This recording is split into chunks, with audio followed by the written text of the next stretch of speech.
Chapter 1803. Within 2 days, everyone who was related to the family came to visit them in the hospital. When they found out about the situation, they all expressed their disbelief that they had survived. Just as they expected, there were rumors in the outside world that the two of them were lucky enough to survive because they insisted on doing good deeds. They had found their daughter and survived the disaster. They were bound to have good fortune in the future. After a few days of observation in the hospital, the two of them were indeed fine, so they were discharged and returned home. Tang Kuei and Tang Guo resumed their busy days. Occasionally, when they were free, Tang Guo would be invited by Tao Yu to watch movies and sci-fi exhibitions. Tang Kuei glanced coldly at Tao Yu, feeling helpless in his heart. This Tao Yu was too good at coaxing. Apart from him, Guoguo's adoptive parents had fallen for him. Even the helper in the villa had fallen for him. Some of the higher-ups in the company who knew Tao Yu also thought that Guoguo and the other party were a match made in heaven. He couldn't see how Tao Yu was worthy of his sister. 111 said, "Host, don't be unhappy. In fact, apart from other things, Tao Yu is indeed the only man who is most sincere to your fake sister. He doesn't have any ulterior motives. Moreover, he's really outstanding." Tang Kuei said, "How is he outstanding?" "His biggest motive is to kidnap my sister." "Doesn't that count?" 111 said weakly, "Host, someone who can monopolize the garbage industry, don't you think he's outstanding? Now, all the people in the country are counting on him to dispose of garbage. If it weren't for Tao Yu, people's lives would be in trouble. Host, tell me, do you dispose of garbage every day? If the garbage company breaks down today and no one comes to collect garbage for your company, will the employees collapse? Moreover, a lot of the garbage in your company is harmful. Don't you think you can count on Tao Yu?" He really wasn't criticizing the host. This was the truth. At present, the terminal of the garbage company in Tao Yu's hands was really advanced. Especially in the past year, it had led the world in NS. Now, many countries abroad wanted to cooperate with Tao Yu and wanted to introduce this advanced technology to dispose of harmful garbage. That man was quite capable and was worthy of the host's fake sister. Moreover, the host didn't seem to have the ability to stop the man that the fake sister liked. Nothing, he only knew how to vent his anger. Alright, he chose to forgive her every time. After all, she was his thigh. "Big brother Tao, you guys really managed to figure it out." Tang Guo was a little surprised when she heard Tao Yu say that it was now possible to dispose of most of the hazardous waste created by people at a high speed and in an environmentally friendly manner. After all, only a little more than a year had passed. Tao Yu nodded with a smile. "Xiaoguo, it's all thanks to you for giving me the idea. If it weren't for you, I wouldn't be who I am today. Now, many people want to import this technology. My plan is to let them export their rubbish to us. Not only can you make money, but you can also find all kinds of useful things from the garbage. Big brother Tao, you're amazing." Tao Yu was elated by the compliments. Not bad. Compared to Xiaoguo, he was still a little lacking. If he could get Xiaoguo to agree to marry him earlier, he would be really amazing. He had to keep an eye on such an outstanding girl. Tang Kuei probably didn't know that Xiaoguo had helped him a lot. If he knew, he would be furious. Originally, he wanted to show off, but he thought that such an outstanding Xiaoguo should be kept to himself. If Tang Kuei knew, he would definitely stop him from getting close to Xiaoguo. Sure enough, the lucky charm is a lie. Tang Yi was in the dormitory, holding the lucky charm and staring at it. "You can't fulfill my wish at all. The previous wishes have come true every time. Why can't it come true this time?" "I'd rather the previous wishes didn't come true, but only this time." Tang Yi held the lucky charm tightly and raised her hand to throw it into the trash can. Why would she keep such a useless thing? At this moment, she felt the lucky charm in her hand emitting a scorching heat. Want to chat with more like-minded people? Quickly change into a female supporting role. Calm down. Look, talk about life, find a confidant.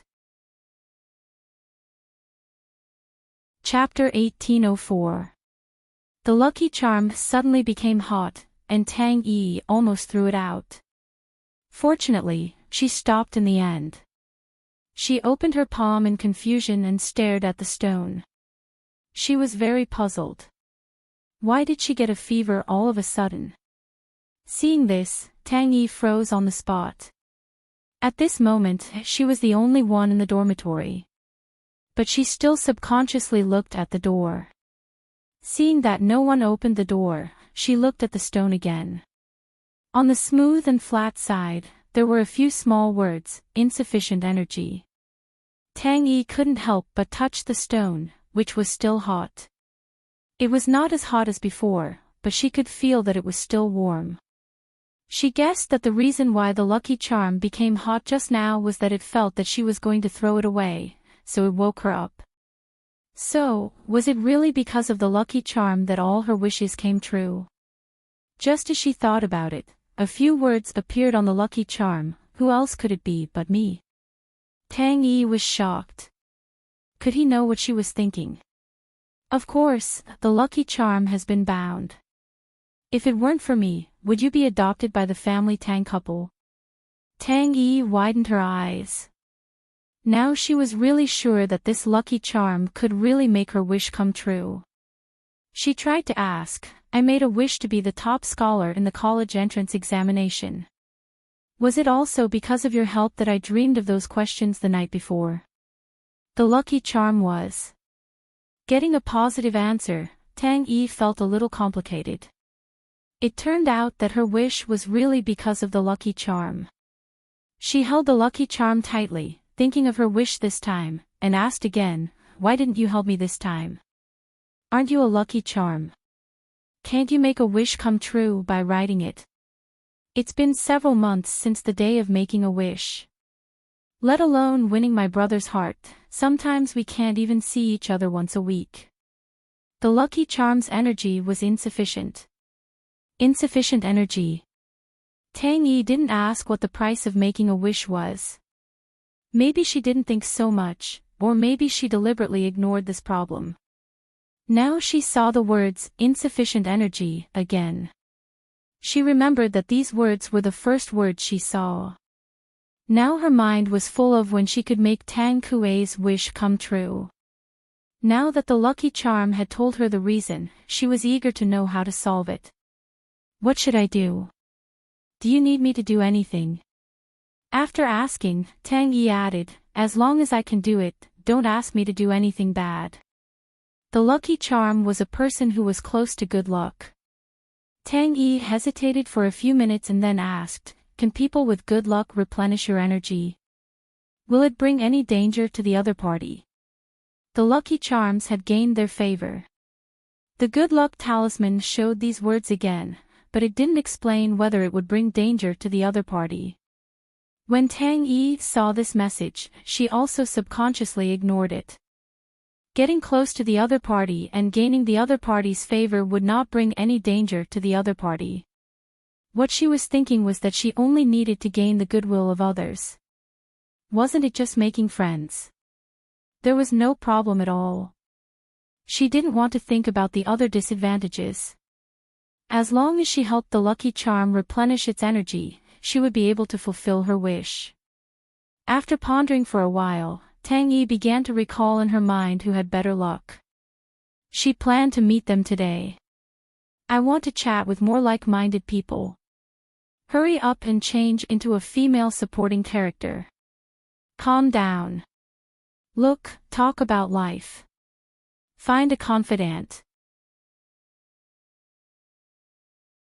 Chapter 1805. Tang Yi thought of Tang Kuei and Tang Guo first. But Tang Kuei was the first person she ruled out. Tang Kuei was very busy recently. According to the family Tang couple, he was abroad for more than half a month. As for Tang Gua, she was a little more free than Tang Kuei. They didn't play together. Whenever Tang Gua had some free time, she would be invited by Tao Yu to watch a movie. She didn't care about their relationship at all. Speaking of which, the family Tang couple was also very lucky. However, ever since she had survived that disaster in school, the couple had been running to the charity foundation all day long. They had been busy doing charity work every day. Even on weekends, they didn't go out to play. They were addicted to charity. In the end, Tang Yi chose to approach Chen Xian and Zhao Wen. She had done her research before. Speaking of which, these two people were quite lucky. They picked up a random daughter and she was the daughter of the family Tang. The main thing was that this daughter was found and brought back to her family. Even if she returned to her original family, she wouldn't forget them. Tang Yi decided to ask her roommates to go to the snack bar later. Because of Tang Gua, she seldom went to the snack bar after she went to college. The people in school who didn't know about her relationship with Tang Gua didn't know about it. They also didn't know that Tang Gua was the adopted daughter of the popular snack bar. After class in the afternoon, Tang Yi asked her roommates to go to the snack bar of Chen Xian and Zhao Wen. To her surprise, Tang Gua, who was always busy, was also there. Not only was Tang Gua there, but Tao Yu was also there. They saw each other, so she had to go and greet them. After greeting them, Tang Yi began to order snacks. Chen Xian and Zhao Wen were not familiar with Tang Yi. Seeing that she was not familiar with Tang Gua and they didn't have any conflicts, they naturally treated her well and were very enthusiastic. Tang Yi had a purpose, so she communicated with Zhao Wen very politely. In other people's eyes, she should be very familiar with the boss of this snack bar. Host, the lucky charm in Tang Yi's hand is emitting a very evil power. It's floating towards your parents. It seems like it wants to steal something. However, he didn't succeed. The things I gave father and mother are products of the immortal world. If they can't stop this evil thing, Big Bro Crimson Sky won't be able to survive in the immortal world. Although the system couldn't steal luck, it still had a certain effect on the snack bar. After all, that evil being was unable to hold itself back and wanted to take the initiative to attack. Host, I will keep an eye on this place for the time being. Yes. Tang Gua glanced at Tang Yi, who was chatting with Zhao Wen. Tang Yi was eating. Tao Yu always felt that something was wrong. From the beginning, he thought that Xiao Gua didn't like Tang Yi. After such a long observation, he was sure that she didn't like Tang Yi. Occasionally, he looked at Tang Yi with cold eyes. He didn't understand. Brother Tao, why are you looking at me? Hurry up and eat. It won't taste good if it gets cold. I've been busy recently. There are not many opportunities like this. Tao Yu said, I'm eating. I'm not very busy recently. Xiao Gua, if you want to eat the delicious food made by uncle and aunt, I can bring it to you. Yes, Xiao Gua, what do you want to eat? I can ask Xiao Tao to bring it to you. If you want to chat with more like-minded people, please be calm. Look, talk about life, find a confidant. Chapter 1806. Hearing this, Chen Xian quickly said with a smile, it's not far from the company. Xiao Tao can send it downstairs. It's very convenient for you to come down and pick it up. He and Zhao Wen both thought that Tao Yu was a good man. He was young and promising, and he was devoted to their daughter. Tang Gua and Tao Yu finished the snacks, said goodbye to the couple and Tang Yi, and then left. Because Tang Yi approached the couple with an evil spirit, the system has been monitoring the whole shop. Tang Gua knew that Tang Yi went to the snack bar several times a day. For half a month, Tang Yi went to the snack bar at least once a day. After sitting down, she would chat with Xiao Wen. Because of Tang Yi's intention, they became more familiar with each other and chatted happily. With Tang Yi's current performance, Xiao Wen felt that Tang Yi seemed to be a good girl. She didn't know that every time Tang Yi approached her, she would shut herself in the bathroom, take out the lucky charm, and ask Xiao Wen if it had enough energy. If the lucky charm still said that it didn't have enough energy, then she would continue to approach Xiao Wen until the lucky charm said that it had enough energy. In fact, she didn't know what the lucky charm needed to absorb to replenish its energy. She didn't ask, and she didn't want to ask. She was afraid to ask. She was subconsciously afraid that this thing was doing something bad. She didn't notice these things.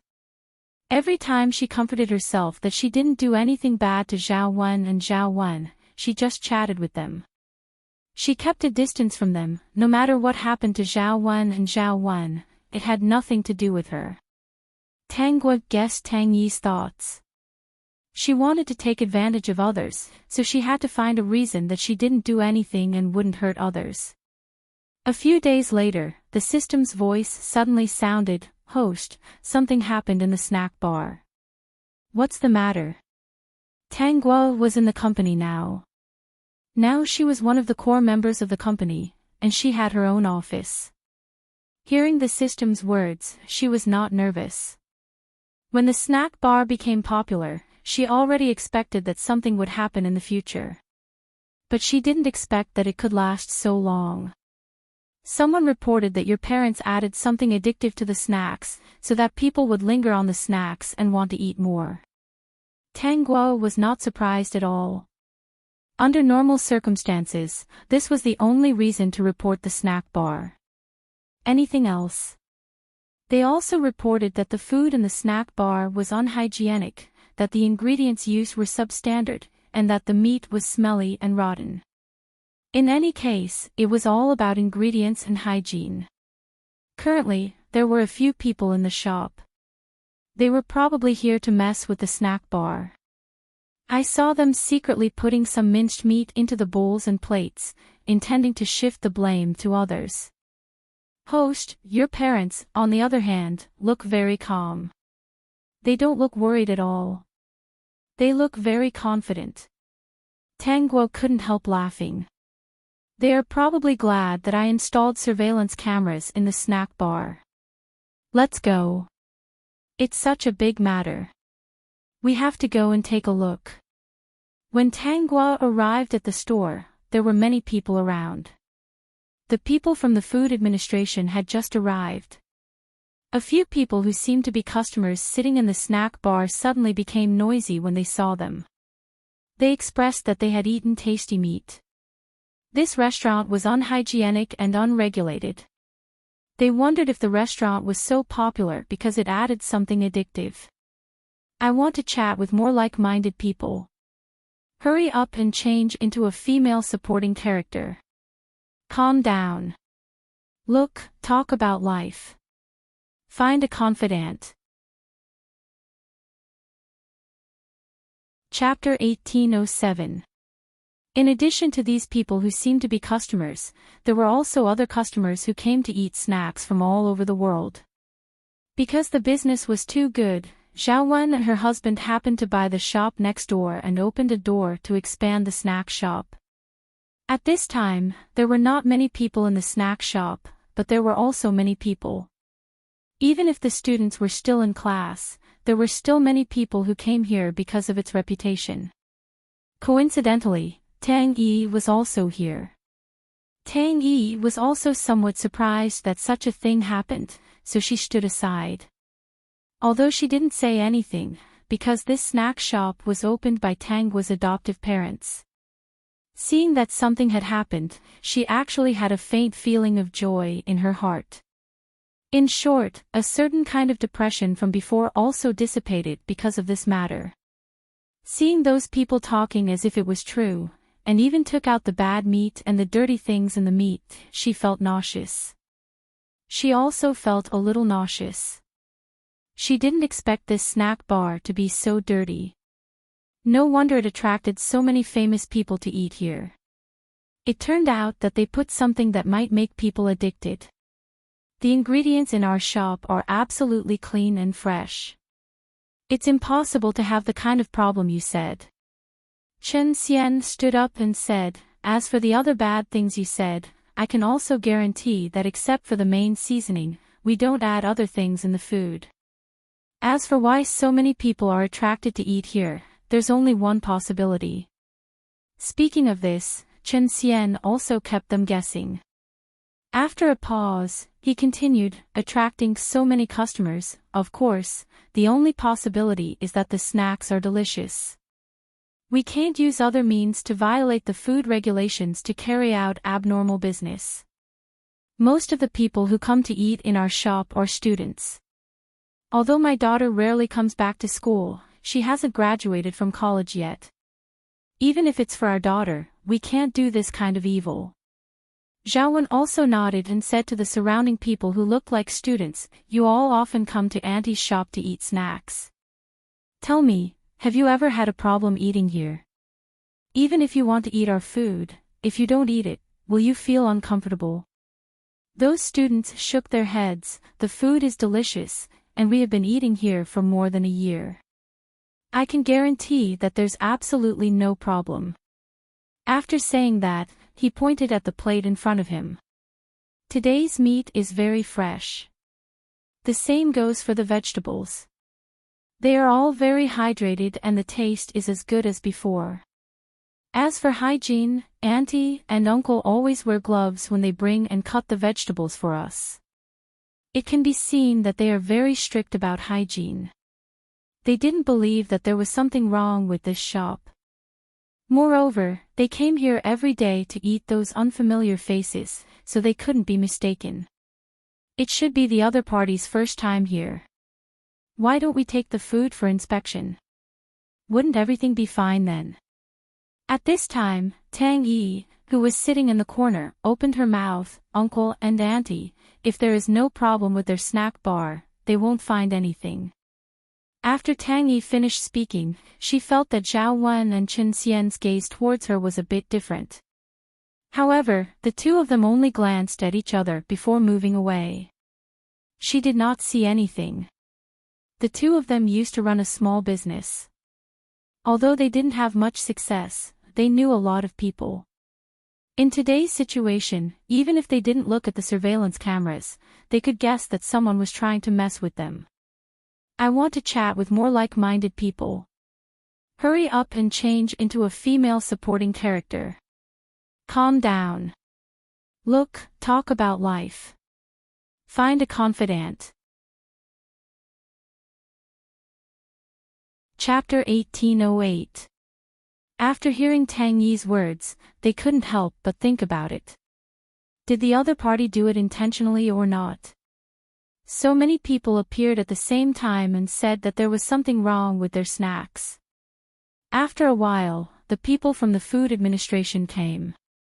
It couldn't be a coincidence. The other party was too well prepared. They even suspected that there might be something wrong with the food inside.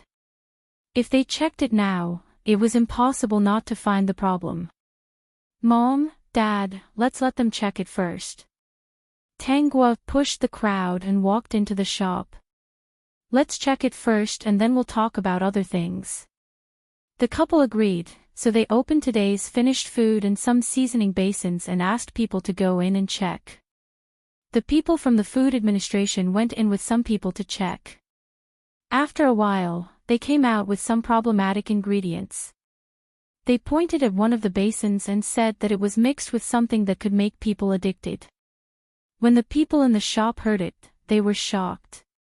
The customers who had reported him earlier laughed out loud.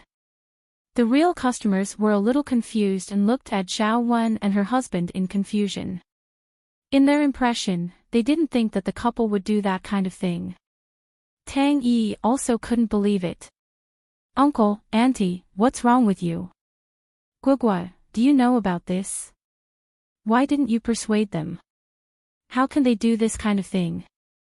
Tang Yi's disappointed face made Tang Guo feel a little funny. She finally understood how the evil thing absorbed energy. As long as Xiao Wen and her husband were unlucky today and the shop was closed, the evil thing's energy would be replenished. The evil thing's ability was to spread bad luck. The more people suffered from bad luck, the stronger its ability would be. Xiao Wen and her husband understood that even if Tang Yi didn't have any bad intentions to them, she didn't have any good intentions. If a normal person stood on their side, they would definitely not say such things on the spot. They had lived for most of their lives, and the faint joy in the little girl's eyes was really too obvious. We want to check the surveillance video first and see what the truth is in the surveillance video, Chen Xian said. The people from the Food Administration were not unreasonable. In fact, they had checked this shop before, and they didn't find any problem. But today, they didn't believe that there was a problem easily. They had even eaten at this restaurant before. It was indeed delicious. The vegetables were fresh and tender, and the meat was smooth and smooth. It was a rare delicacy. Most importantly, Mr. Tao seemed to be very interested in this shop. Oh, that's not right. Mr. Tao wasn't very enthusiastic about their daughter. I'll go check the surveillance footage. The surveillance cameras installed in the store were just a cover. What she really took out was a clear recording from the system. The people who thought that they had succeeded were all stunned when they heard that there were surveillance cameras in the shop. Then, Tang Guo took out her laptop and quickly found the footage from this time period. When they saw with their own eyes the scene of a new employee secretly putting something into the seasoning basin half a month ago, they all had different expressions. Then, he saw that the people who were eating also stuffed rotten meat into their mouths when no one was paying attention. They even pretended to take a bite. Their expressions were also indescribable. The faces of those who had framed her turned pale. Being recorded on the spot by the surveillance cameras and framed was no small matter. Dad, Mom, let's call the police. I suspect that these people have a lot of bad things in their hands. This kind of thing that is harmful to society must be eliminated. Those who had caused trouble were so scared that their faces turned pale. They hurriedly wanted to run away. Unexpectedly, they were directly pushed down by a few male students at the next table. One of the boys said very angrily, "I've eaten before this snack shop opened. You little bastards almost closed the shop and made me have no food in the future. You're so bad." If you want to chat with more like-minded people, quickly change into a female supporting role and calm down. Look, talk about life and find friends. Chapter 1809. Not long after, the few saboteurs were taken away by the police. When it came to such matters, they took it very seriously. After 2 days of investigation and interrogation, they finally found out why the saboteurs were sabotaging the snack bar. It turned out that these people did not have a large number of items that were harmful to society. The items that were used to frame the snack bar were given to them by their boss. Their boss was planning to open a snack bar on this street. But this Chen's snack bar was very popular. He thought that the existence of this shop would have a great impact on his new shop. In fact, as long as the food outside the school was not too bad and had a little specialty, it was impossible for the shop to close down. After all, there were a lot of students. How could a snack bar monopolize everyone? But that boss just wanted to eat until he was fat. According to his own account, he suddenly thought of this idea. Anyway, he had some of that kind of thing in his hometown, so he used it. Because of this, the boss was also punished. The business of opening the shop was closed. Because of this incident, the snack bar attracted a new batch of customers. In the end, Chen Xian even set up a monitor outside the snack bar that was directly connected to the place where he made the snacks. Anyway, many of the ingredients were already prepared. Even if people watched him make the food, they would not be able to imitate his taste if they did not grasp the essence. When the passing students and customers looked at the big monitor at the entrance of the snack bar, it was recording the scene of Chen Xian making the snacks. This boss is a ruthless person. The students who walked to the entrance of the snack bar could not help but say, to be honest, the way this boss makes the snacks is quite pleasing to the eye. To be able to make so many snacks to be clean and hygienic, it would be strange if it is not attractive. Did you see how those employees wash the vegetables? I saw it. This shop needs to wash the vegetables. Many people teased. After all, some restaurants really did not know how to wash some dishes. Even if it was to be washed, they would only put it in the water and pick it up. Did you see that? That piece of meat is definitely good meat. Yes, I saw it. I know. This shop can definitely eat without worry. Many students joked with Chen Xian, boss, we know. Your food is good. You don't have to prove yourself. The snack bar was even more popular than before. However, Chen Xian and Zhao Wen had no intention of expanding. It was enough for now. They were not that ambitious. After that day, Tang Yi didn't come to the snack bar again. Why is there still insufficient energy? Tang Yi looked at the lucky charm and frowned. Is it useless to get close to those two people? Then let's try someone else. In less than 2 days, Tang Yi got close to a senior she knew before. This senior was a straight-A student.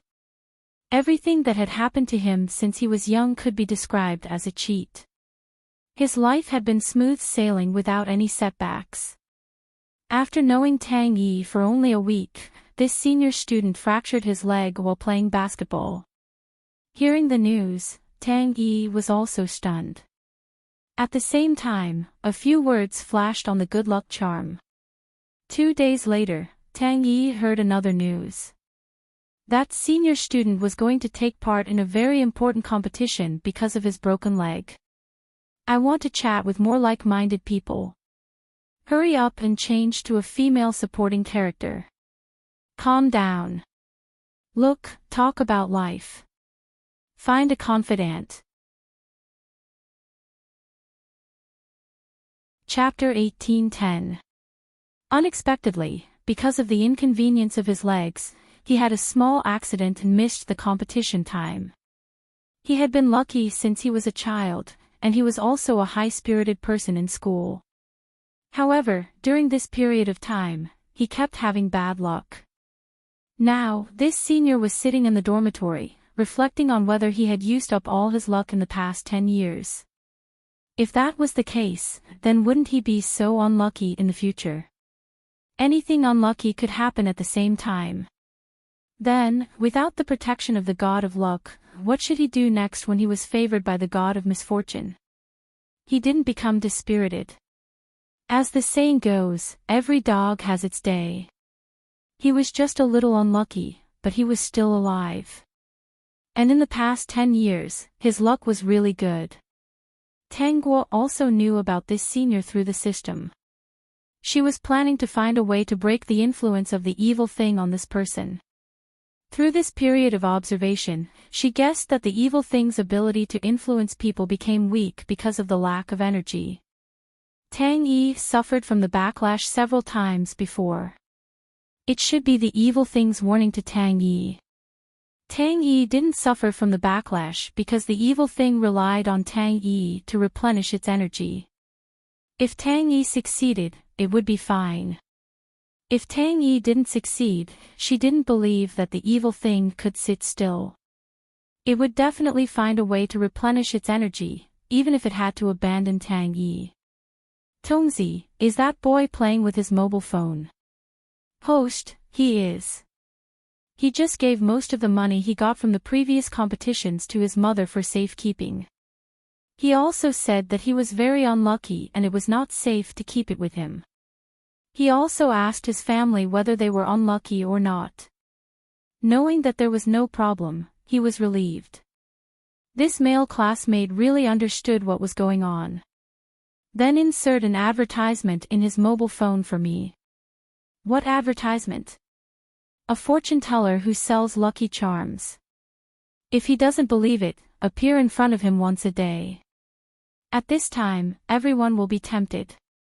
System E, the host really asked it to plant a virus in his mobile phone. Why did it have such a reason? Well, the host's virus was the boy's luck. Just when the system was about to do this, it suddenly said, "Host, I don't think it's necessary. This boy should be fine." What's the matter? The system showed the scene it monitored to Tangua. It turned out that the male student was currently reading in the library. He was chatting with a girl he knew about his bad luck.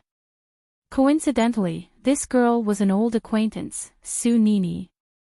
After Su Nini heard that the other party was very unlucky, she might have listened. Not long after the two of them separated, she called her male classmate and said that she wanted to give him a transfer bead. The male student held the transfer bead in his hand that was strung with a red string and said, "I don't think this is a good idea. We're all classmates. I'll lend it to you. You can return it to me when your luck changes." Su Nini snatched the transfer bead from the red string and put it on the male student's wrist.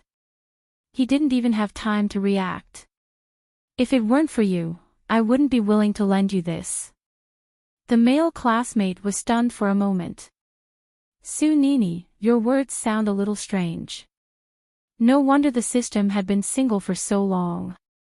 Tangua, who was silently observing, thought, yes, there was always a reason for being single. Su Nini looked up and glanced at the male student. "What's strange?" Chapter 18:11.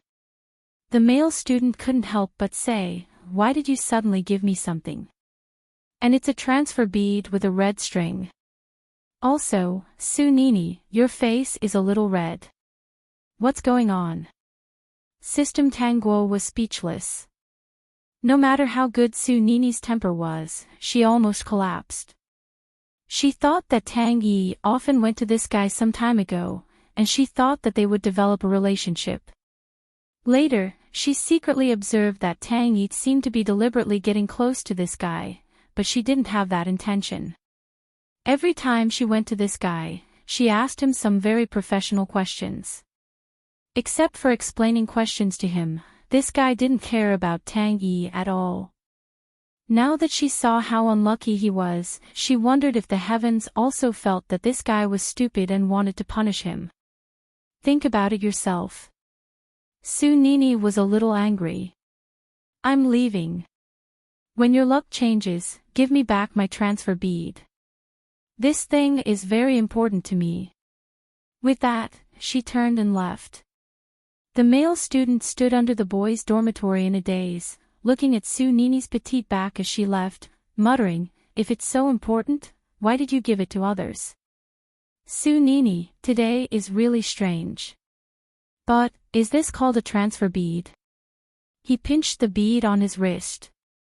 "I don't know if it's useful. Since Su Nini cares so much about it, then wear it. I can't let her down.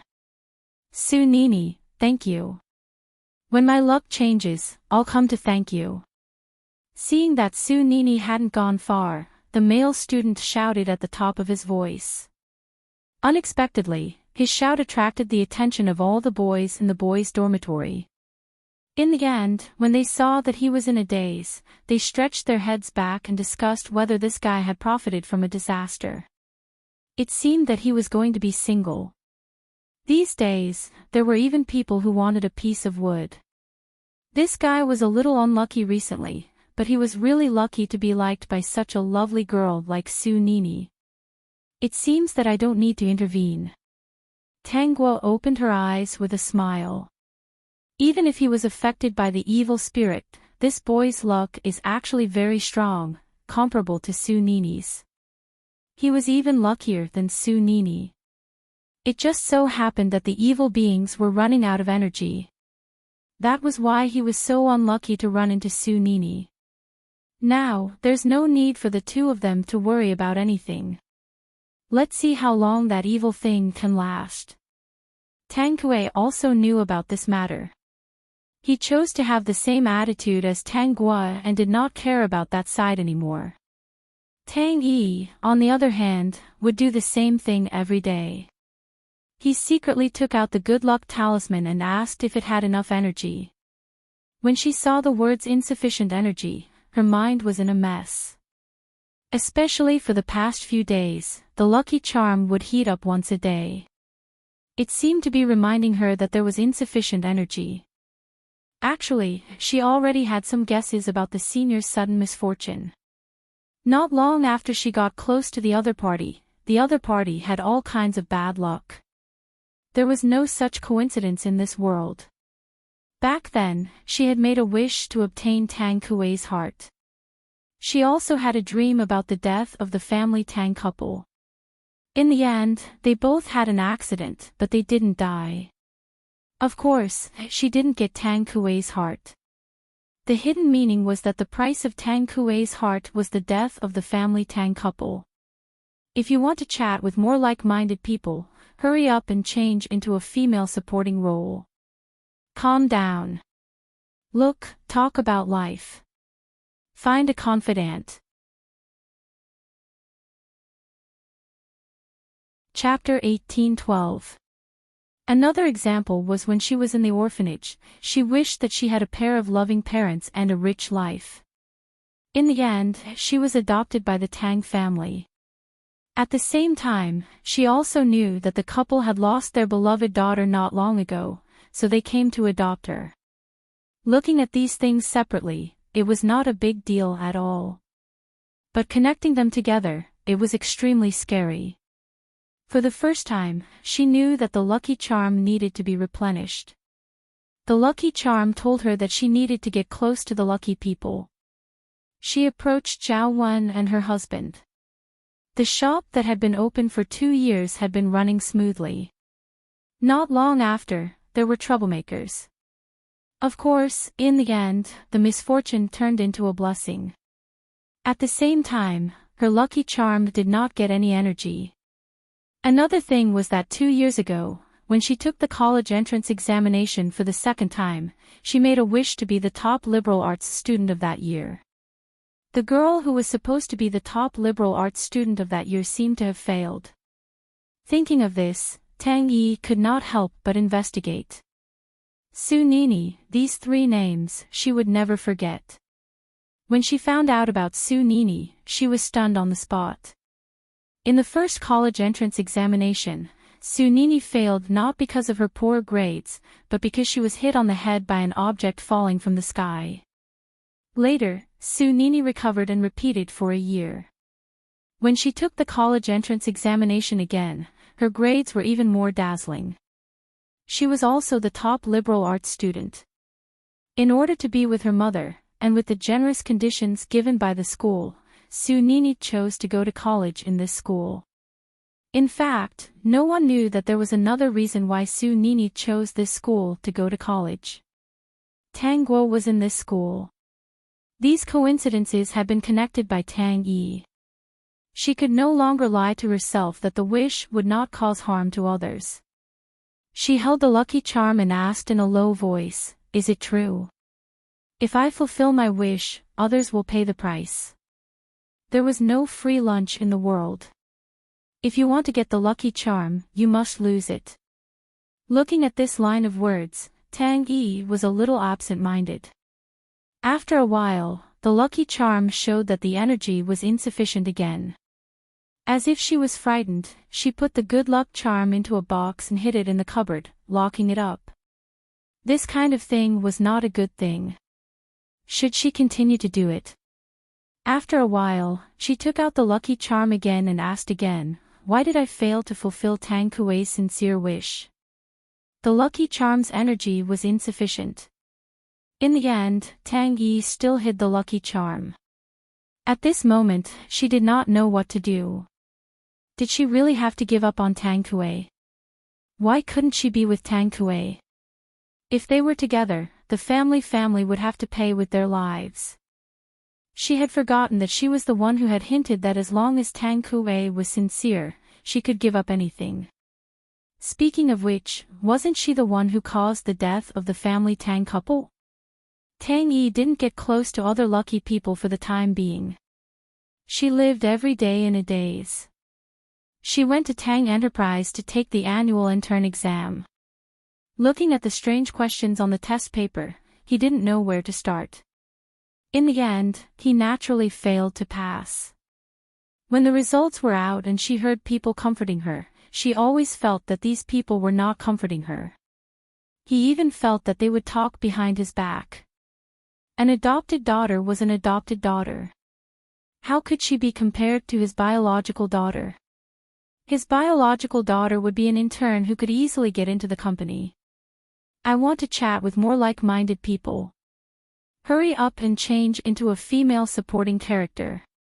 Calm down. Look, talk about life. Find a confidant. Chapter 1813. As for the adopted daughter, she didn't even fill in a few questions.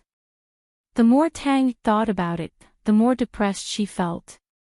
Because of her self-esteem, Tang Yi had no choice but to enter the Tang group through the back door. Until Tang Guo got her graduation certificate, Tang Yi didn't take out the lucky charm to make a wish again. She was very busy now.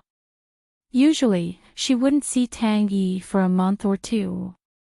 Tang Kuei was even busier than Tang Guo. The family Tang couple had been dedicated to charity. Although they were not that busy, they were often not at home. They had told Tang Yi that she could go to any company for an internship. As for the final result, it depended on her ability. If she wanted to open a store, they could give her a startup fund. Tang Yi looked at Tang Guo holding the gifts one by one. They were all high-tech products. She felt jealous, but at the same time, she knew that she couldn't compare with her. Nowadays, it was said that the family Tang couple had a pair of good children and completely excluded her, the adopted daughter. No matter which company she joined, she would inevitably be criticized and said that she was not as good as her biological daughter. So, she chose to take the startup fund. She was ready to start her own business. In fact, with Tang Yi's identity, the people in the company would only say that she was lucky and envious, even if they knew that she was adopted. They wouldn't compare her.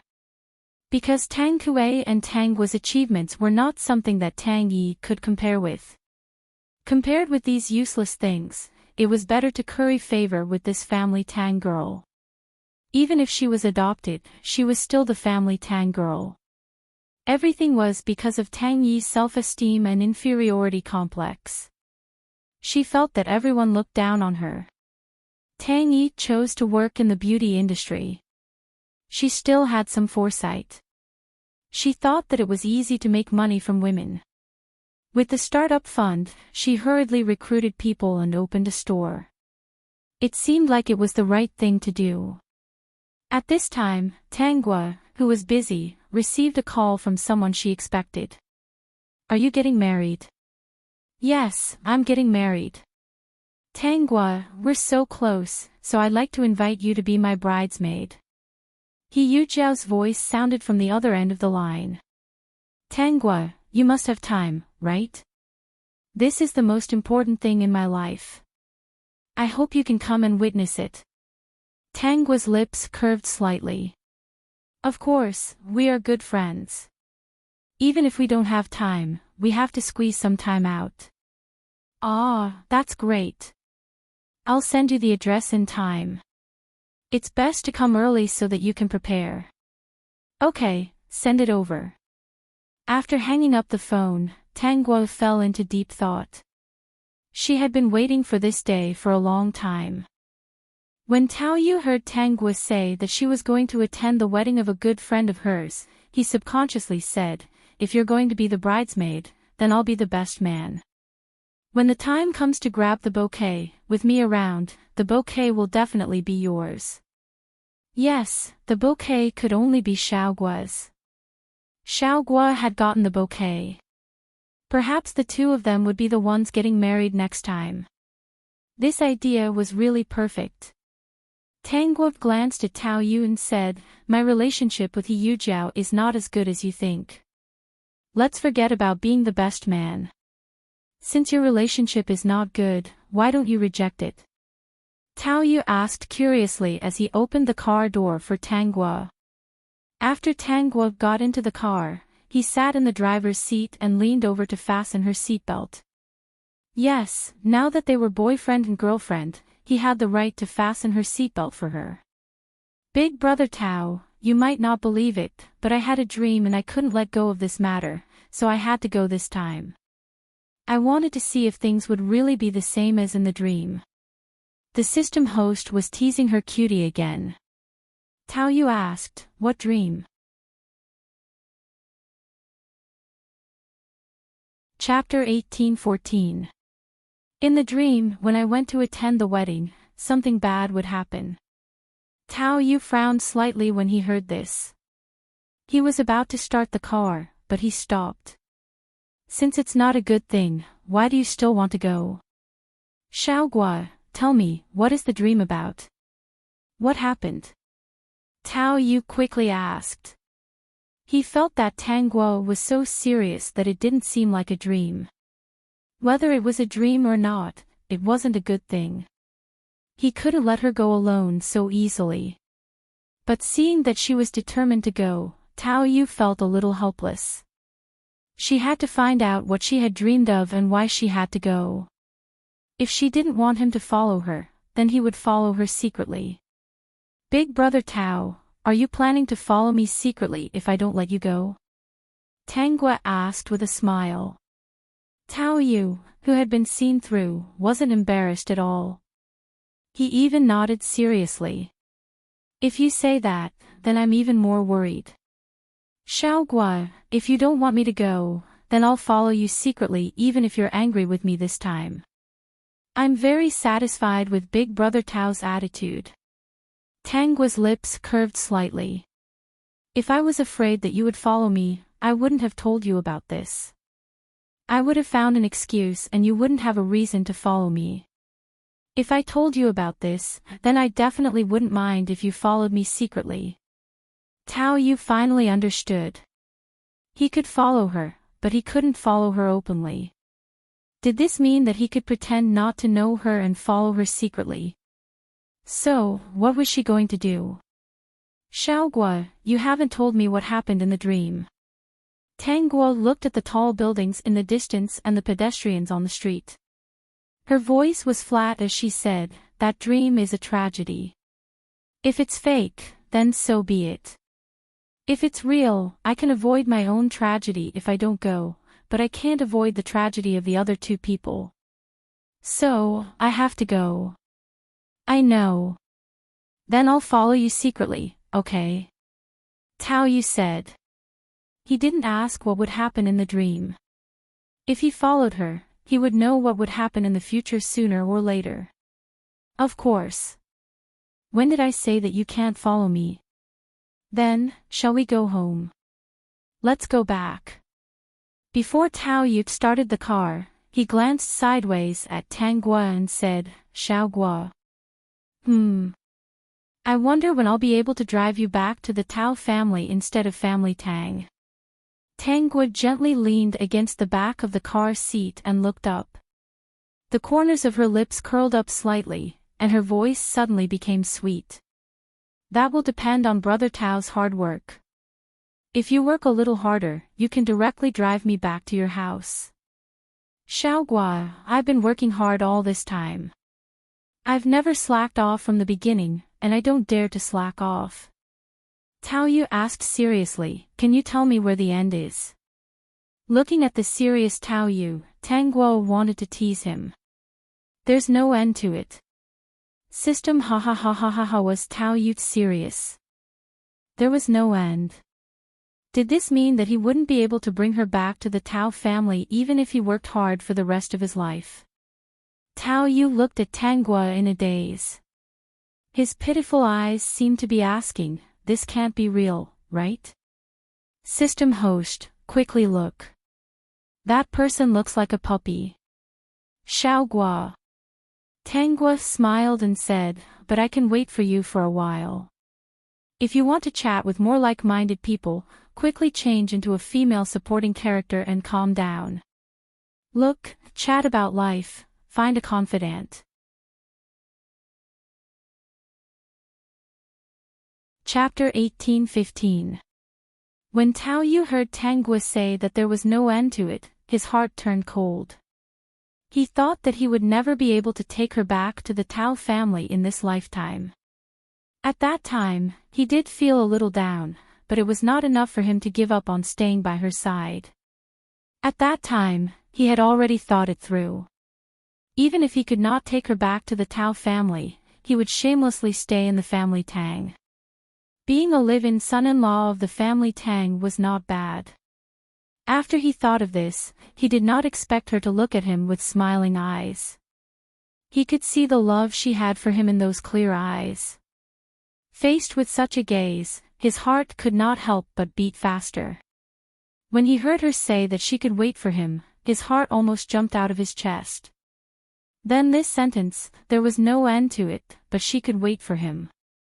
Could he understand that there was no end in front of them, but she could wait for him and walk towards an endless place together?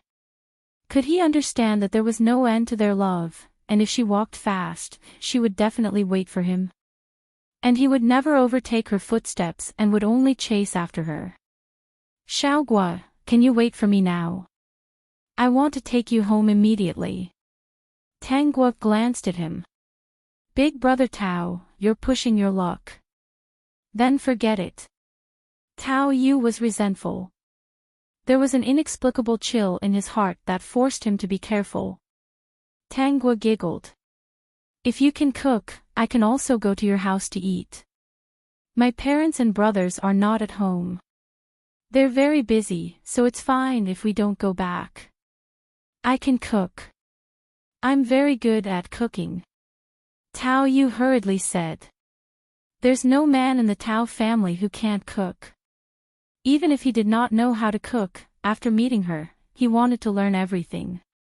Only a perfect man who could cook, do housework, and earn money was worthy of her. 111 reported, Host, while you're overseas on an exchange, that guy called Tao Yu has already taken your precious fake sister back to the Tao family. 111 had been instructed by Tang Kuei to monitor the situation between Tao Yu and Tanggua. Of course, the system had been instructed by Tanggua to deliberately show this to him. He was much more advanced than 111. Without the host's permission, the other party could not see it. Tang Kuei rubbed his forehead. What are they doing? Tao Yu made a table full of delicious food. Your baby fake sister ate happily. She kept saying, Big brother Tao, you're amazing. The food you make is so delicious. It's even better than the food made by top chefs. Also, Big brother Tao, the way you cook is really handsome. Host, this fake sister of yours is really not stingy with her praises. She praised that Tao Yu so much that he's on cloud 9. He's so busy that he's practically treating her like a queen. Tang Kuei was also slightly taken aback. Is this how they usually interact? That's what I've observed occasionally. Even though Tao Yu appeared to be a domineering and cold CEO on the outside, no matter what others said, he wouldn't listen to them. Otherwise, he would be a smiling tiger. But in front of your fake sister, host, heavens, she is simply a person without principles or integrity. Commonly known as shameless. After Tang Kuei heard 111 say a lot, his initial dislike for Tao Yu disappeared and turned into admiration. Don't bother about him in the future. He saw Tao Yu's sincerity. This person was a little annoying, but what could he do if his sister was satisfied? If he wanted to chat with more like-minded people, he would be able to quickly change into a female supporting character. Calm down. Look, chat about life, find a confidant. Chapter 18:16. Tang Kuei thought for a moment and thought that 111 was right. In this small world, there was really no one who was more worthy of his sister than Tao Yu. The main thing was that this person was really good to his sister. Whether it was Chen Xian and Zhao Wen, or their family Tang, Tao Yu was a good person. Moreover, he was the person his sister liked. There was no reason for him to be the bad guy. Guogua was not the original Guogua, but a veteran transmigrator in a layer of skin. To be able to move her showed that Tao Yu was very powerful. All these years, he had never seen her suffer a loss. 111 asked, "Host, aren't you afraid that he will take your sister away? Guogua has me in his heart. We can get along peacefully. In the future, he will have to call me brother-in-law." So, was his host compromising and not struggling anymore? A few days later, Tang Guo went to a very remote county alone. Her purpose was to attend He Yujiao's wedding. As soon as she stepped out of the station, she saw He Yujiao, who had been waiting for her for a long time, and her marriage partner, Fan Chao. He was a slightly plump man with flat facial features. The moment Fan Chao saw Tang Guo, his eyes lit up. Tang Guo pretended not to see him and greeted He Yujiao. Fan Chao drove a small car. The car was not expensive. It was just a car that cost about 100,000 yuan. From his attitude, Tang Guo could guess that He Yujiao did not tell him that she was the daughter of a rich family. Because Fan Chao's attitude was a little arrogant, whether it was the way he opened the car door or his high-spirited look. In front of He Yujiao, he seemed to be a little macho. He Yujiao stood beside him like a little woman. On the way, He Yujiao and Tang Guo sat in the back row and told her that two of her good friends would also be her bridesmaids. One of the two girls was He Yujiao's college classmate, and the other was a good friend she met after working. One was called Wen Qingmeng, and the other was called Ning Jishin. When they arrived at He Yujiao's house, Tang Guo saw the two of them. They were both very beautiful and both of them came from big cities. Judging from their clothes, they should be well off. He might not be rich, but at least he wouldn't have to worry about food and clothing. The women quickly got along well with each other. He Yujiao would chat and laugh with them from time to time. In short, in the eyes of outsiders, their relationship was really good. "Isn't the wedding held in the county?" Ning Jishin was the first to voice her doubts when she heard that the wedding would not be held in the county. "Why not hold it in the county? It should be more convenient here." He Yujiao replied, "My future parents-in-law are more traditional people. When young people get married, they have to go back to their hometown." There were more people in his hometown. The wedding was in the Chinese style, and there were all kinds of local etiquette. "If I don't go back and do it, I won't be able to explain myself." "Don't worry. Even though it's a little far away, Chao's family has chartered a car, and the road was just repaired a few months ago. It's absolutely flat, and it'll only take a few hours to go back and forth. It's very convenient. When the wedding is held, it will be very convenient to send you back to the county to live." Hearing He Yujiao's explanation, they were no longer confused. Other than Tang Guo, who knew He Yujiao's thoughts, the other two really treated He Yujiao as a good friend. What they didn't know was that after peeling off the layer of beautiful skin on He Yujiao's face, she was a stinky lemon. If you want to chat with more like-minded people, quickly change into a female supporting character and calm down. Look, talk about life and find a confidant.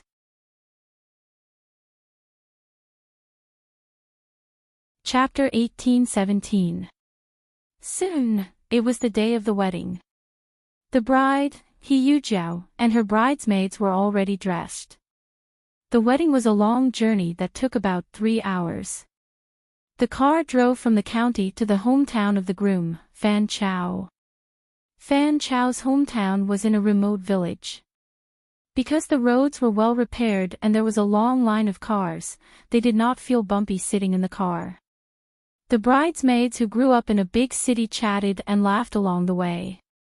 They did not feel uncomfortable at all. However, after sitting in the car for a long time, they inevitably felt a little sleepy. Tangwa did not speak much during the whole journey. She was not here to be a bridesmaid. She was here to cause trouble. Many people had never been to some barren places in their lives and had never seen what uncivilized animals were like. In this experience, there were many animals in human skin. After more than 3 hours, they finally arrived at the remote village. The village was very big and there were many people here. There were men and women, old and young. When the bridesmaids got out of the car with the bride, they could feel countless eyes sizing them up. Tangwa looked up and saw that there were half men and half women in the village. The men looked at the bridesmaids with unfriendly eyes. On the contrary, they did not hide it at all. As for the men with women beside them, they were pulled back by the ears by the women standing beside them. They did not dare to look at them openly, but secretly glanced at them. Some of the bachelors were different. They looked at Tangwa and the bridesmaids with no intention of restraining their gazes. They were all smiling. Today was He Yujiao's wedding day. When Qingmeng and Ning Jishan thought that these people were very enthusiastic and did not notice that these people were looking at them differently. Suddenly, Tangwa felt that something was wrong. What was wrong? She glanced at the crowd and finally realized what was wrong. A team of photographers was also hired for this wedding. The team of photographers she saw was not the original ones, but a familiar face. Who else could it be but Tao Yu? As for the 2 assistants standing next to the main photographer, they weren't the original assistants either. Instead, they were 2 tall and strong young men. Looking at their footsteps and walking posture, Tangwa instantly recognized that these 2 young men should be very skilled. System host, your big cutie is really a changeable eagle. This time, he's a photographer. This guy knew how to think of a way. He was simply all-pervasive. Tangwa's changeable eagle. Puff! It really did look like it. When Tao Yu saw that Tangwa had seen him, he hurriedly gave her a look, and she understood the meaning behind it. No matter what happened, he was ready and would never let her be wronged. With him around, he would definitely be able to protect her. With such a sincere confession, Tangwa naturally accepted it. Tao Yu left the recording to his 2 assistants. On the other hand, he was holding a camera and focusing on a certain beautiful bridesmaid, and only the bridesmaid. If not for the fact that there was no one behind him, he would have been reprimanded long ago. You were invited to take photos of the bride and groom, but you only took photos of the bridesmaids. What is the meaning of this? The wedding went on in a lively manner. Just as Yuzhou said, there were more complicated customs to hold a wedding in this village. The main purpose of messing with the bride and groom first was to let the 2 of them inadvertently do some intimate actions to amuse everyone. If you want to chat with more like-minded people, quickly change into a female supporting character and calm down. Look, talk about life and find a confidant.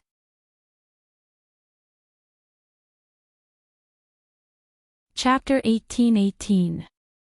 Because they were the bride and groom, they wouldn't go overboard. After all, today was their big day, but they wouldn't be satisfied if they made a scene so easily. They couldn't be too harsh on the bride and groom, or it would affect the relationship between the couple. Therefore, they had a custom here to mess with the bridesmaids. It was equivalent to using the bridesmaids to protect the bride. Originally, the bridesmaids were all in the room. She didn't know when, but the bride and groom had been taken out. In the narrow room, only Tangwa and the other 2 bridesmaids were left. They were surrounded by some smiling men with ambiguous looks in their eyes. Some even had other intentions. Other than Tangwa, when Qingmeng and Ning Jishan were stunned for a moment. They didn't know what this meant at all. When Qingmeng asked politely, "Is the wedding disturbance over?" Where's Yu Jiao? Ning Jishan asked. Subconsciously, she told them to leave the room immediately. Although they didn't know why, they decided to push these people away and find Yu Jiao based on their instincts. They felt uneasy being surrounded by so many sweaty and smelly men. The bride and groom are going to do something, of course. We've already messed with the bride and groom, now it's time to mess with the bridesmaids, a man said. One of the men said, we're all adults, and we're just having fun. Relax, we won't do anything to you. Yeah, we won't go overboard, but you have to cooperate. You're all here to be bridesmaids, so you should know our custom here, right? We like to mess with the bridesmaids here. Most of the bridesmaids know. At this moment, Tanggua's voice sounded, know what? We're all from the city, not from your village. We're bridesmaids for Yu Jiao because we have a good relationship with her. As for what you're doing here, it has nothing to do with us. Little girl, no matter where you're from, the three of you are bridesmaids now. Since you're in our village, you have to abide by our village's rules. You're being messed around for the bride. When it's over, it'll be fine. Tanggua smiled and said, what kind of trouble is this? What else can it be? Isn't it just some games that adults like? We won't really do anything to you, it's just a feint. When Qing Meng and Ning Jishan's faces turned pale. Indeed, they were all adults. It was impossible for them not to understand these words. Earlier, they had already felt that something was amiss. It turned out that their feelings were not wrong. Looking at these wolf-like gazes, tears welled up in their eyes. Ning Jishan said, I don't want to make a scene. If you dare do anything to me, I'll sue you. Miss, we didn't do anything to you. Why are you suing us? We won't do anything. Even if we take you to the hospital for an examination, they won't be able to find anything. Hearing these fearless words, Ning Jishan's face turned red and there was only fear in her eyes. She had lived for more than 20 years, but this was the first time she had seen someone so shameless, despicable, and completely beast-like. Brothers, let's start messing with the bridesmaids. Someone shouted and several men rushed towards the three of them like a swarm of bees. The one closest to these people was Wen Qingmeng. She was instantly grabbed by two men and could not struggle at all. If you want to chat with more like-minded people, hurry up and change into a female supporting character. Calm down. Look, chat about life, find a confidant.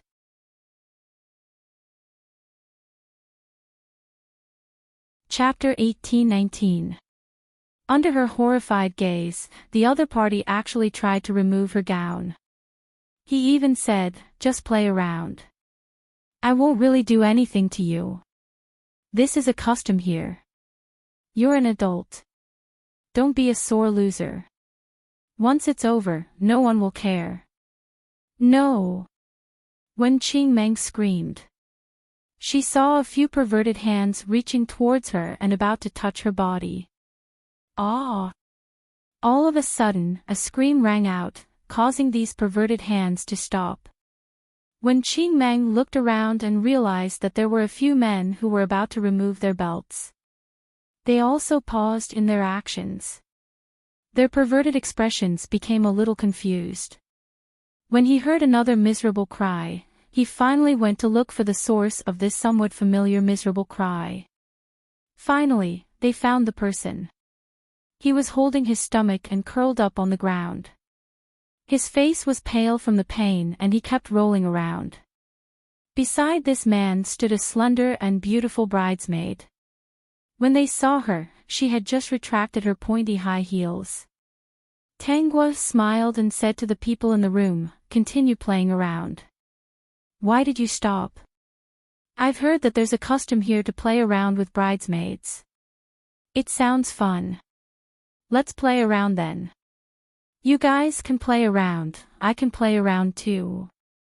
It doesn't make sense that only you guys are allowed to play around and I'm not allowed to play around, right? We're adults. It's okay to play around. Once we play around, it'll be over. As they said this, they saw that Tang Guo was actually untying something that looked like an accessory on her wrist. After untying it, they realized that it was a small leather whip. The door is locked. Today is He Yujiao's wedding. We should be lively, don't you think? Then, they looked at the door. They realized that the door had been locked. There were 3 men standing at the door. Ning Jishan and Wen Qingmeng, who were in a daze and had tear stains, were brought to the door by Tao Yu's 2 assistants.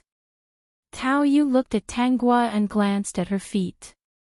He saw clearly just now that his girlfriend had kicked that man to the ground, making him lose the ability to struggle. It was already a custom in the village to have bridesmaids. Those who came to cause trouble were mostly single men. Sometimes, when things got a little out of hand, they would even lock the door. As for the rest of the people, the bride and groom, as well as the guests from the village, they went out to eat. Even if there were people who didn't like it, they wouldn't meddle in other people's business. For the sake of their future reputation, the bridesmaids who had suffered losses would not tell anyone what had happened inside.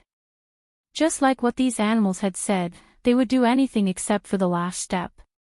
Even if they called the police and sent them to the hospital for a checkup, what could they do to them? Even if it was just on the surface, they would still be happy for a long time. Another thing was that these bridesmaids didn't dare to say anything. If these people made a scene, they would take some embarrassing photos of them. Any normal woman wouldn't be able to accept such photos being posted on a place where everyone knew about it. If their family, friends, or even their future lover were to see this, the ending would definitely not be good. Therefore, most people would choose to swallow their anger. After the door was closed, the people outside didn't care at all. He Yujiao looked at the door in the distance and heard the noise inside. Her lips curled up into a smile and she quickly toasted her family and friends. She wasn't from this village. No matter what was happening inside, it had nothing to do with her. How would she know that this village was causing trouble for bridesmaids? What she didn't know was that she had never lived here. She wanted to talk to more like-minded people. Hurry up and change into a female supporting character. Calm down. Look, talk about life, find a confidant.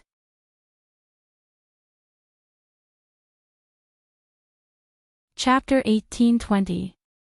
He Yujiao, dressed in her bridal gown, toasted with her relatives and friends with the groom, Fan Chao. Thinking about what had happened in that room, the smile on the corner of her mouth could not be contained.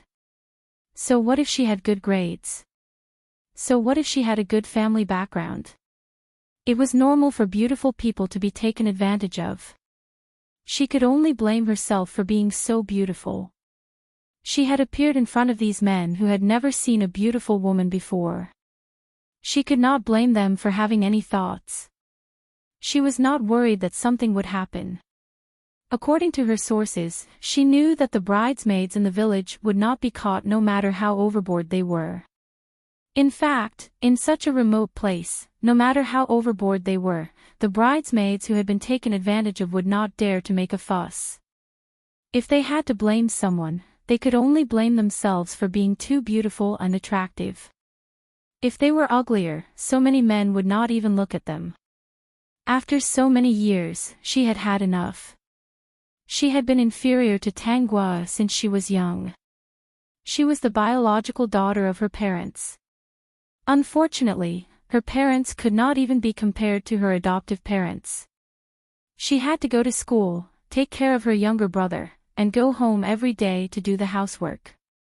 Seeing how Tang Guo had parents to send her to and from school, she was envious. Seeing how Tang Guo had a beautiful dress to wear, she could only pinch the corner of the dress that she had worn for so many years that it was white and wrinkled. Her childhood environment taught her that even if she was jealous, she should not express it. Instead of being jealous, it was better to get close to her quietly. Being friends with such a lucky girl would always give her some benefits. Yes, she got some benefits. On her birthday, Tang Guo would give her some small gifts, even beautiful dresses.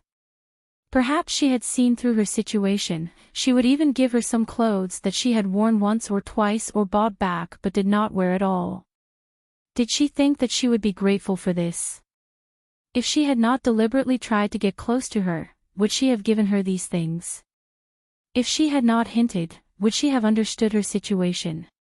When she came home wearing a beautiful dress, she did not expect to be severely beaten by her mother. She said that such an expensive dress could not have been given to her by a classmate and that she had given her so many. She thought that she was dirty or had learned bad things. That's right. How could Tang Guo wear such a beautiful dress? Her adoptive parents treated her well. She lived a happy life and her grades were good. When she found out that the other party was actually the daughter of a rich family, she was about to go crazy. The jealousy in her heart could no longer be concealed. She didn't want to get any charity from the other party by keeping in touch with them. The feeling of being given alms was really not a good feeling. When she was young, her parents didn't love her. She didn't have good clothes to wear and good food to eat. Whatever they had at home was given to her parents' precious son. There was nothing to be done about her age. Now that she had walked out of that place, she no longer needed to be restrained by her family. She wouldn't starve to death, so there was no need for her to curry favor with others and wait for charity. The feeling of losing one's self-esteem and belonging to someone else from head to toe was really too unbearable. Every time she wore Tang Guo's clothes, skirts, and shoes, she felt a sense of shame standing in the crowd. What she feared the most was that someone would come up to her and ask why she was wearing the same clothes as Tang Guo. She was even more afraid that someone who knew something would directly point out that it was a gift from Tang Guo. What she feared the most was that people who knew her would talk behind her back about how she had picked up Tang Guo's discarded things. She wanted to chat with more like-minded people. Hurry up and change into a female supporting character. Calm down. Look, talk about life, find a confidant. Chapter 1821. Wen Qingmeng and Ning Zhishan were also her best friends. Wen Qingmeng was her university classmate, and they were close friends. At first, she treated her as a true friend, but Wen Qingmeng was too beautiful. Suitors followed her wherever she went. Standing beside Wen Qingmeng, she was like a green leaf that served as a foil for the other party. In the 3 or 4 years of university, there were countless suitors who came to her to ask her for help. They would send things to Wen Qingmeng and find out what she liked. Those people only saw Wen Qingmeng, and their eyes never stayed on her for a second. She agreed and told Wen Qingmeng later that there was nothing wrong with these boys. They were all superficial people and were not sincere to her. Wen Qingmeng believed her.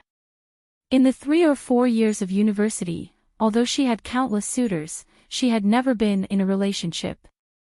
The two of them had a good relationship. She also knew that Wen Qingmeng had yet to give her first kiss, let alone her first love. So what if she was beautiful? She didn't even have a man who wanted her. Because of what she said, Wen Qingmeng would ask for her opinion every time she faced a suitor. What opinion could she have? Of course, she went to meet the man and analyzed his shortcomings. Actually, those suitors were all giants among men. They were much better than Fan Chao, whom she married. They were good-looking, had good family backgrounds, and were good people. But Wen Qingmeng listened to her and thought that she was sincere. And Ning Zhishan was her colleague. Ning Zhishan was younger than her and had joined the company later. In the beginning, she had helped Ning Zhishan a few times. They had a good relationship, whether it was at work or after work. The bad thing was that Ning Zhishan was too professional. She had only been in the company for a year and was already a department manager. How could she not be jealous? Ning Jishin even pretended to thank her for her help. She said that it was thanks to her that she was where she was today. No matter what happened in the future, she would never forget her.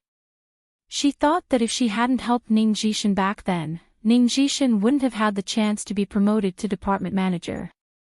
Even if it wasn't her, it couldn't have been Ning Jishin. They were in the same department, and they were in the same position back then. Now, the latecomer had become her superior.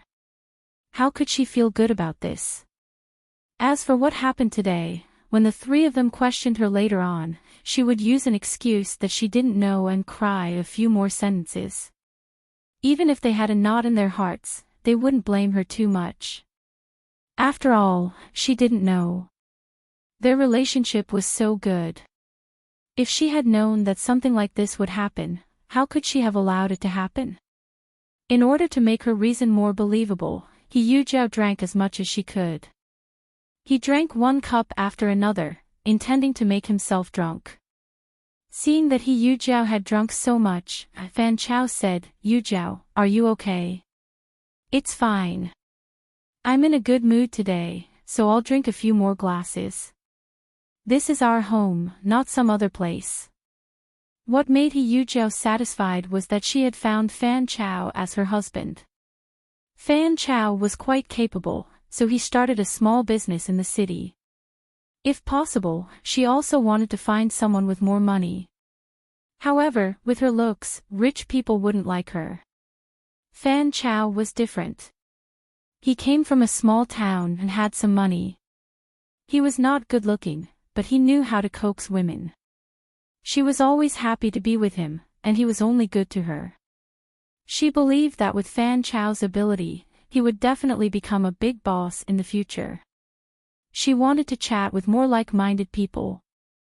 Hurry up and change into a female supporting character. Calm down. Look, talk about life. Find a confidant. Chapter 1822. You're right. You should drink more today. Fan Chao smiled and put his arm around Yuzhou's waist. I'm here. Yuzhou, drink as much as you want. If you get drunk, I'll take you back to the house to rest. Yuzhou trusted Fan Chao. She didn't reject Fan Chao's offer. This was exactly what she wanted. She didn't notice the urgency in Fan Chao's eyes. It was as if he wanted to get her drunk so that he could do something important. Soon, Yuzhou was drunk. Fan Chao said goodbye to the others and said that he would take her back to the house to rest. He was met with ambiguous gazes. He left with Yuzhou and the rest of the guests continued to eat. Fan Chao didn't plan to go back to the banquet. Instead, he sneaked to the bridesmaid's house. The door to the house opened with a light push. He didn't notice what was going on inside. He quickly went in and closed the door. By the time he realized that something was wrong, it was too late. A leather whip lashed out at his face, causing him to fall to the ground in an instant. He cried out in pain. He covered his face and was completely stunned. He didn't know what was going on. He didn't know why the whip kept coming at him. At this moment, a pleasant female voice rang out above his head. Are you here to mess with the bridesmaids too? Of course. The bridesmaids are so pretty. Who wouldn't want to mess with them? Fan Chao replied without thinking. After replying, he felt that something was wrong. He looked up and realized that the person with the whip was Tanghua. This bridesmaid was the most beautiful. He had been envious of her for a long time. Even if Yuzhou wasn't drunk today, he would have found an excuse to get her drunk. When the time came, he would come here and mess with the bridesmaids with these bachelors. Even if he couldn't do anything substantial, it was better than not coming. With his qualifications, he couldn't find such a beautiful woman. Tanghua smiled and nodded. Oh, then I didn't hit the wrong person. We just finished messing around here. As the groom, you also want to join in the fun. I can't not help you, right? Fan Chao looked around and saw the bachelors he knew. Their clothes were tattered, and their faces were bruised and swollen. Her exposed skin was the mark of a whip. Her heart turned cold. She didn't care what had happened and hurriedly said, I just came to take a look. I didn't. You said just now that I'm so good-looking, who wouldn't want to mess around with me? Since you have such good taste, I want to mess around with you for a while longer. Fan Chao wanted to catch the man, but someone was faster than him. It was Tao Yu's two tall and burly assistants, who had some skills. They caught him and wrapped his mouth with tape and tied his hands. After that, Tao Yu, the two assistants, and the other two bridesmaids all watched in silence as He Chao was chased and beaten by Tang Guo. The way he jumped up and down was hilarious. Wen Qingmeng and Ning Zhishan had no sympathy for her at all. If it weren't for Tang Guo's presence today, who knows what terrible things would have happened to them. From the looks of it, they had done such things many times. Those victims didn't dare to say anything, and they couldn't be held accountable. It was better to give such bad things a good beating.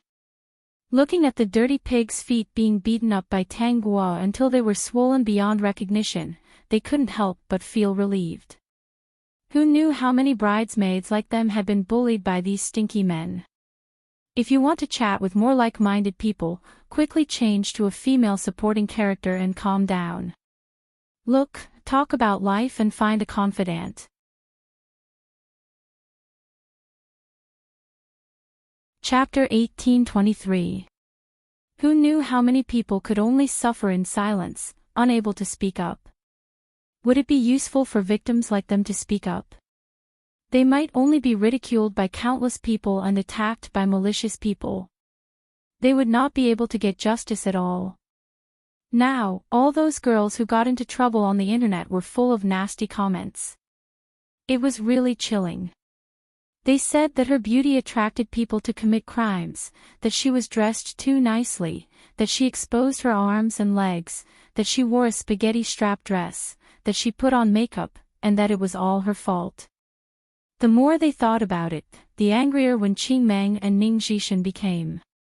At the same time, they also wondered if Yu Jiao knew about the situation here. It was fine if she didn't know, but if she knew, why did she invite them as bridesmaids? What was her motive? At this moment, Fan Chao was in so much pain that he couldn't scream. He could only lie on the ground and struggle. When the others saw this situation, they didn't dare to make a sound.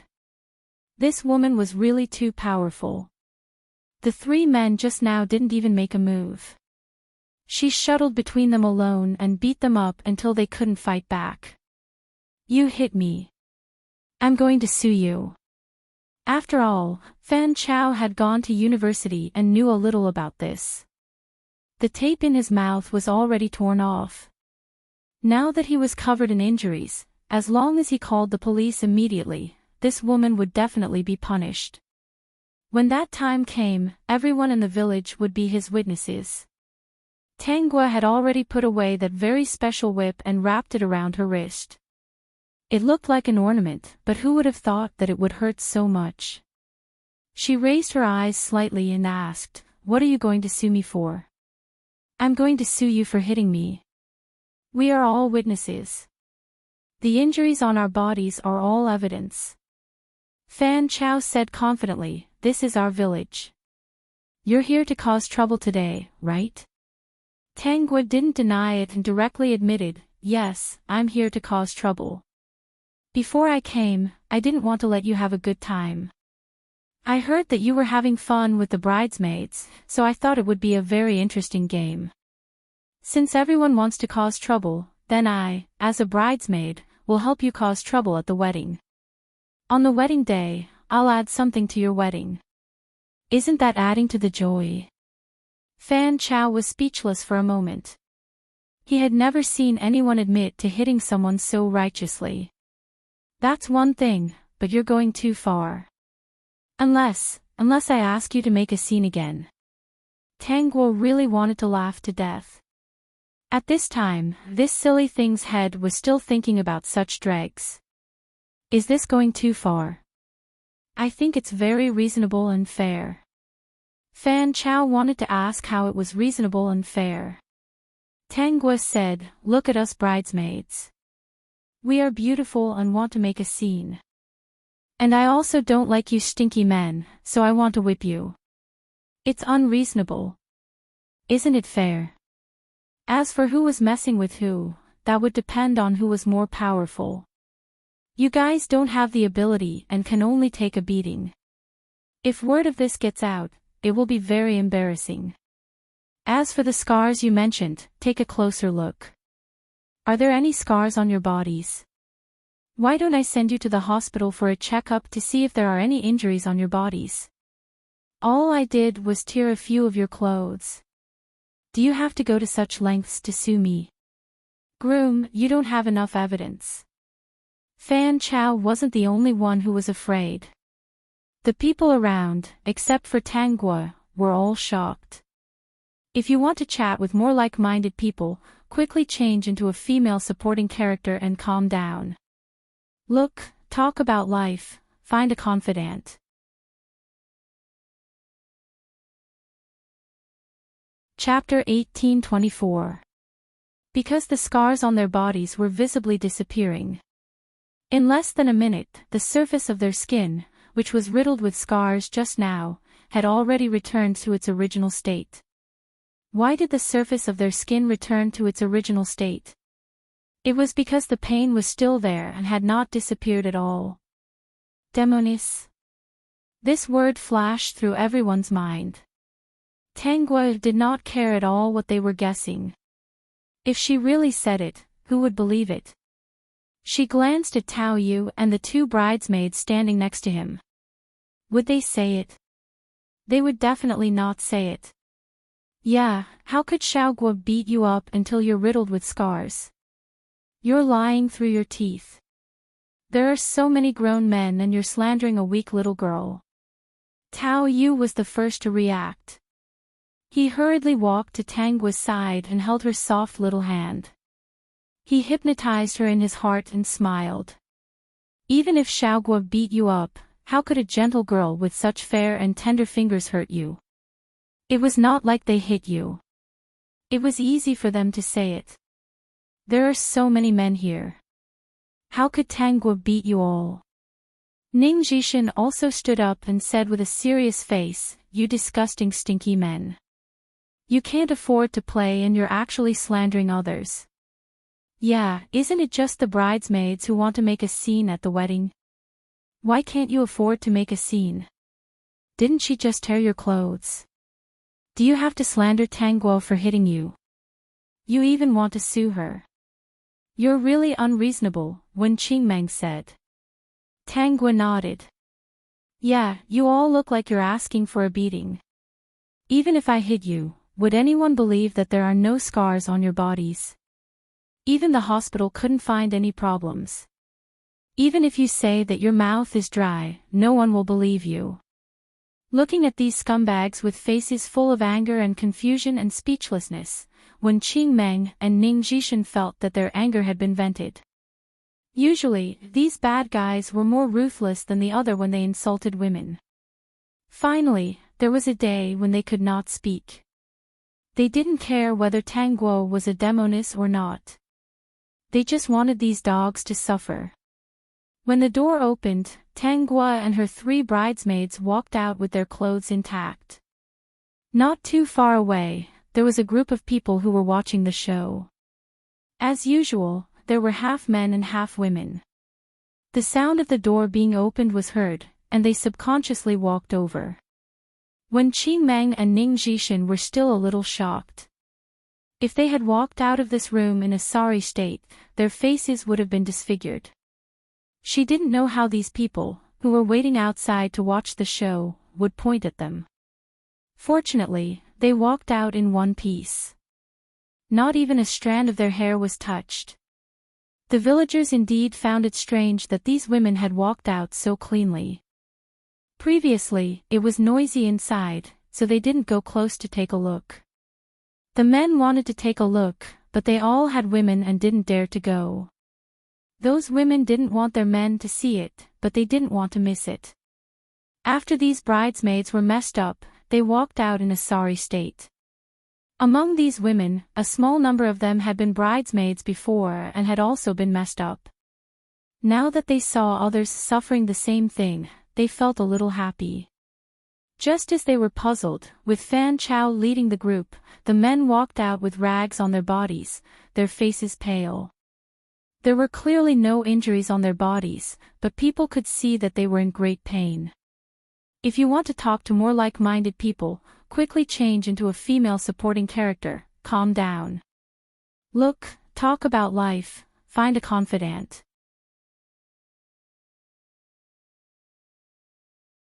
Chapter 1825. The villagers all felt that something was amiss. Looking at Fan Chow, their expressions were a little strange, but at the same time, they could understand. When they asked Fan Chow what was going on, Fan Chow said that they were beaten up by Tangua. But no one believed that Tangua, who was so small, could beat them up. But according to these men's personalities, these bridesmaids should not have walked out so easily. The onlookers couldn't figure it out no matter how hard they thought. Tangua glanced at them lightly. Since the wedding is over, let's go. I wish you a happy wedding.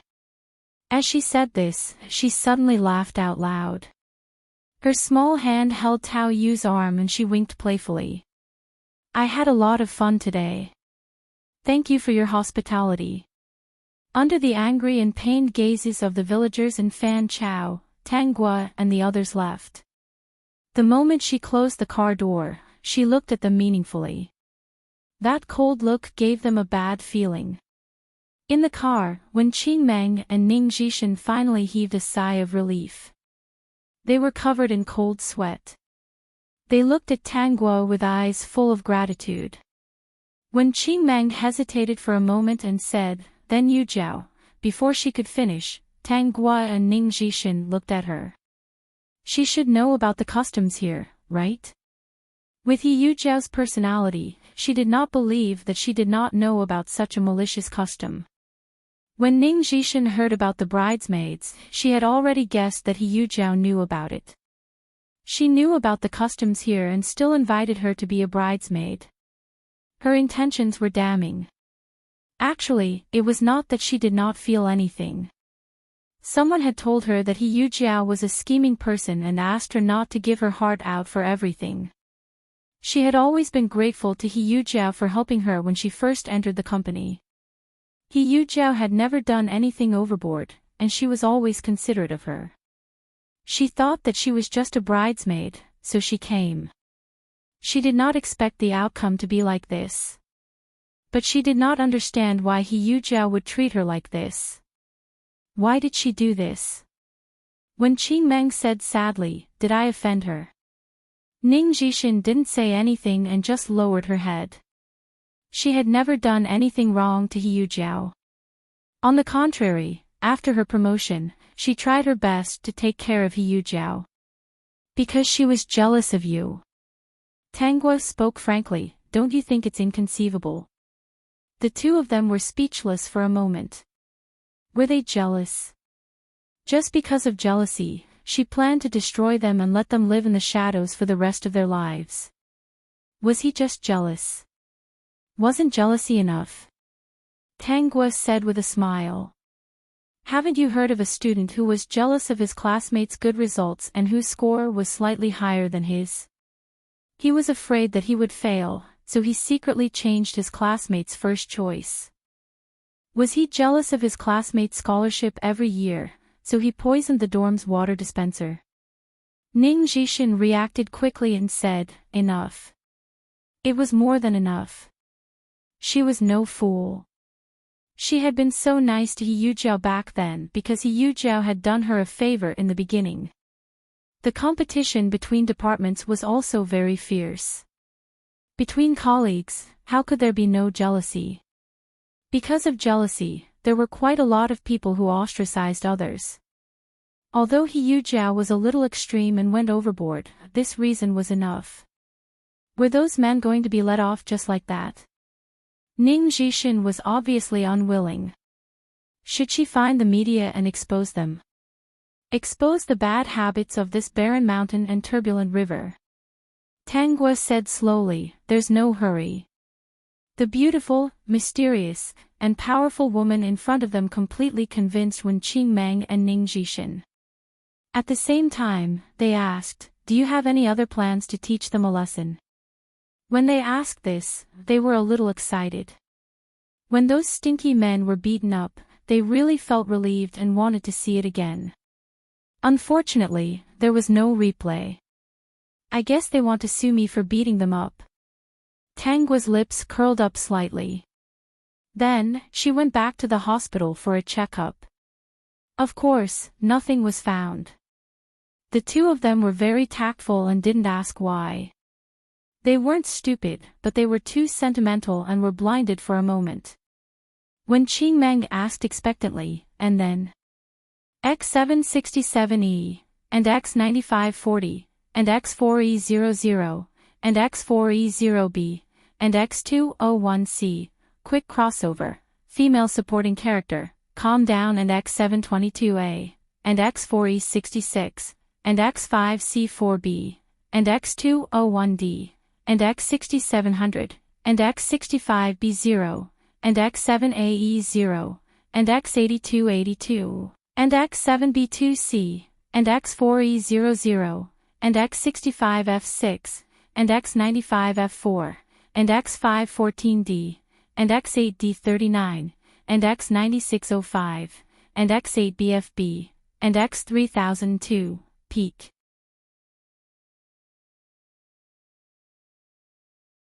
Chapter 1826. Then, you can wait and see what happens. Hearing Tang Guo's answer, the people in the car were not very satisfied. After all this time, she still wouldn't tell them what was going to happen in advance. Tao Yu didn't care about this, as long as his girlfriend wasn't in danger. He was still thinking about how his Xiaoguo beat up those people. The more he thought about it, the more fascinated he was. It was true that good-looking people were good at everything they did. Even though there were many suspicious points, he didn't ask any of them. What he cared about the most was, of course, when could he marry her? As for whether she was a human or a demon or a god, was it important? When Qingmeng and Ning Jishin didn't speak anymore. They sat in their seats and silently recalled everything that happened today, and also recalled He Jiao. When they were good friends, it was indeed easy for them to overlook He Jiao as a person. They had their own filters and removed all the bad things about her. Countless bad things were covered up by their relationship and the little help that He Jiao gave them. Now that they thought about it carefully, if they weren't tricked, who was tricked? She was going to an unfamiliar place alone to be a bridesmaid. They thought it was in the county, but later changed it to a remote village. If they had been a little vigilant, they definitely wouldn't have gone alone to an unfamiliar village to be a bridesmaid. At that time, they thought that since He Jiao was so close to them, nothing would happen. They should call Yu Jiao and ask. Even though they already believed Tang Guo's words, Wen Qingmeng and Ning Jishin were still a little unhappy. After so many years of friendship, it was because of jealousy and comparison. It would be a lie to say that they didn't feel bad that the other party wanted to ruin them. Ning Jishin nodded. Okay, they didn't see He Jiao in the crowd. Fan Chao came in to make trouble for the bridesmaids, but they didn't see He Jiao. They didn't believe that He Jiao would agree that Fan Chao came to make trouble. Of course, no one picked up the phone. Tang Guo looked at the two frowning and still worried faces and said, "The person who pretended to be drunk won't pick up no matter how many times you call. Why don't you call tomorrow morning? She'll definitely say that she didn't know the customs of that place. She'll also say that she was happy to get married and drank too much. She'll be very guilty and apologize to you. According to her guess, even if you have a knot in your heart, you won't blame her anymore. Even if you don't blame her, she won't let you off. She will continue to maintain a relationship with you. Even when you are in pain, she will comfort you and occasionally express her regret. Then, when she turns around, when you're not around, she will unintentionally spread what you've encountered. As for what the result will be, you can think for yourselves. When Qing Meng and the other two were stunned when they heard this. Was that really the case? Even if today's result was like this, it was hard to say what she would say. What you should be thinking about now is how to clear your name. Speaking of which, it's really a little hopeless. Obviously, nothing happened, and you didn't suffer any losses, but you still have to think about how to protect your reputation. Ning Zhishan's eyes dimmed. Yes, there was nothing she could do. They were all prideful and couldn't stand being pointed at by the people around them. Tanggua, you're among them. Aren't you afraid? When Qing Meng couldn't help but ask when she saw Tanggua's relaxed and smiling face. X767E, and X9540, and X4E00, and X4E0B, and X201C, quick crossover, female supporting character, calm down, and X722A, and X4E66, and X5C4B, and X201D, and X6700, and X65B0, and X7AE0, and X8282, and X7B2C, and X4E00, and X65F6, and X95F4, and X514D, and X8D39, and X9605, and X8BFB, and X3002, and X3002, the peak.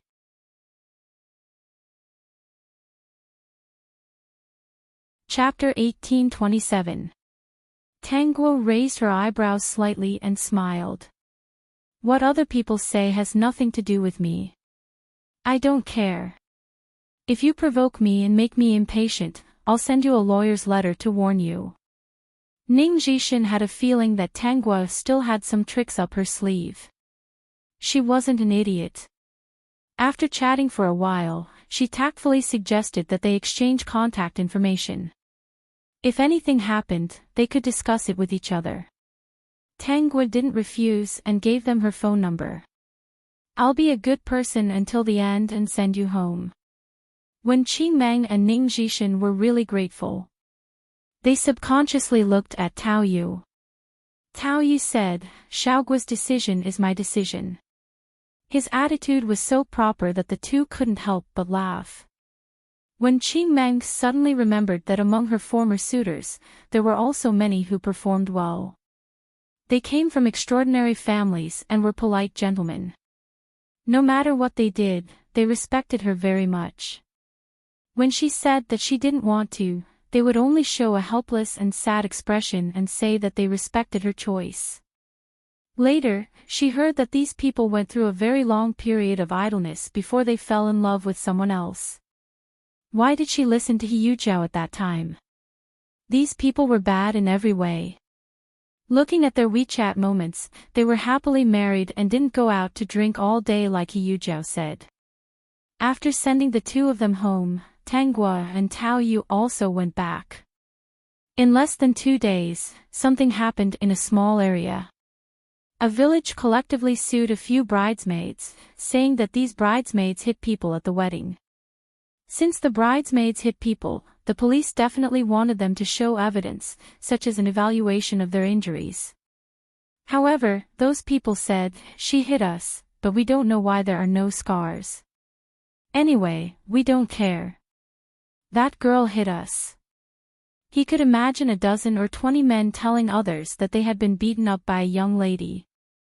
Now, they wanted to sue them. They had no evidence and no injuries, but they insisted that they had beaten them up. What was even more hilarious was that these people said with a pained expression that the places where they were beaten hurt every day. Even the slightest touch would cause them pain. Sometimes, he would even roll on the ground in pain, unable to bear it. When the police officers saw these men rolling around on the ground like a bunch of rascals, pretending to be in pain, they were so angry that they laughed. How could there be such a helpless person in this day and age? In order to slander a few young ladies, he was shameless to such an extent.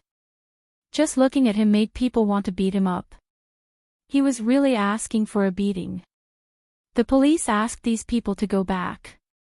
If they didn't have any evidence, they shouldn't falsely accuse the young lady. Slander without any basis would result in legal liability. These people were agitated, indicating that they had really been beaten up. Why did no one believe them? The villagers didn't believe them. No one would believe them. Now that the police officers didn't believe them, where could they go to seek redress? Therefore, the group of men lay on the ground and refused to leave. They said that they would sue the woman who had hit them and interrogate her. They wanted her to compensate them. In the end, the police officer decided to take them to the hospital for a checkup. After the inspection, of course, nothing happened. They thought that these people were looking for trouble and advised them to go back. When these people saw that no one cared, they thought of another way, which was to make a scene on the internet. I want to chat with more like-minded people. Hurry up and change into a female supporting character. Calm down. Look, talk about life.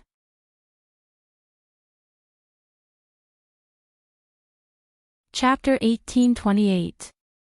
No matter what, even if they could not sue them, they had to destroy their reputation so that they would not be able to face anyone. Everything was under Tangua's control. When this group of people was creating trouble on the internet, she even went with the flow and asked the system to help publicize this matter to them. Hence, in less than 2 hours, this matter was trending and attracted the attention of the entire country. When people went in and saw the content, they were very surprised. More than 20 men were actually accusing the 3 bridesmaids of beating people up. They even said that the police did not care about them and protected these women. The people who were used to eating were very confused. The physical strength of men and women was very different. There were more than 20 men on the other side, and there were only 3 young ladies. How did they beat them up? This made them think more. Could it be that these people did not take advantage of the situation and were slandering the young ladies? No one would believe that 3 young ladies had beaten up so many men. The netizens left comments below, asking them to provide evidence, videos, or identification of the injuries. They also asked them to show where they were beaten and how terrible it was at that time. Without exception, no one could produce any evidence. Fan Chow thought of a way and asked someone to Photoshop the photos. After all, he was one of the few people in the village who had gone to university.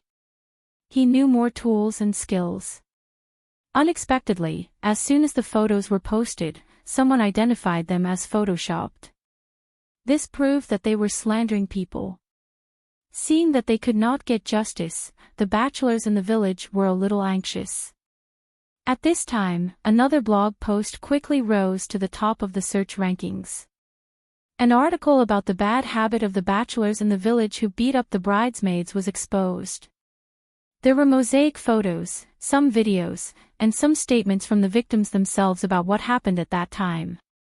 In those photos and videos, other than the mosaic of the victims, there was no one else.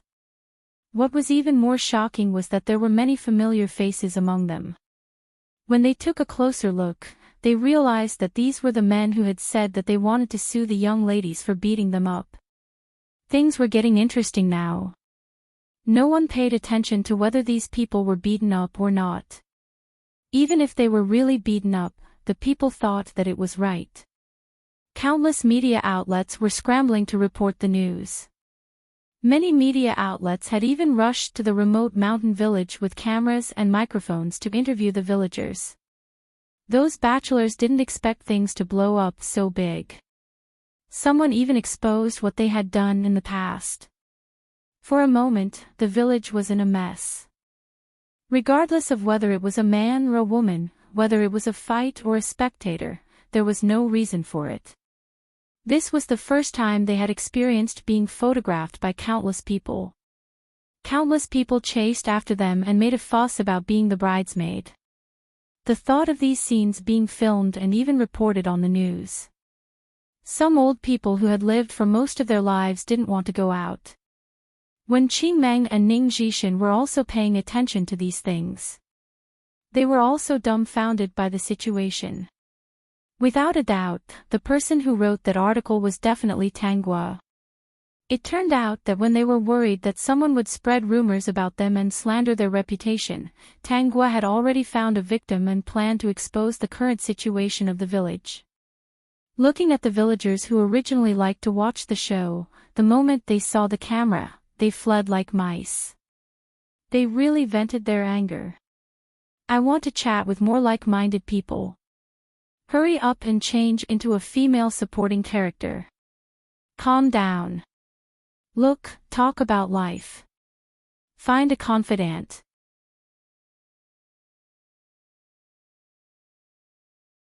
Chapter 1829.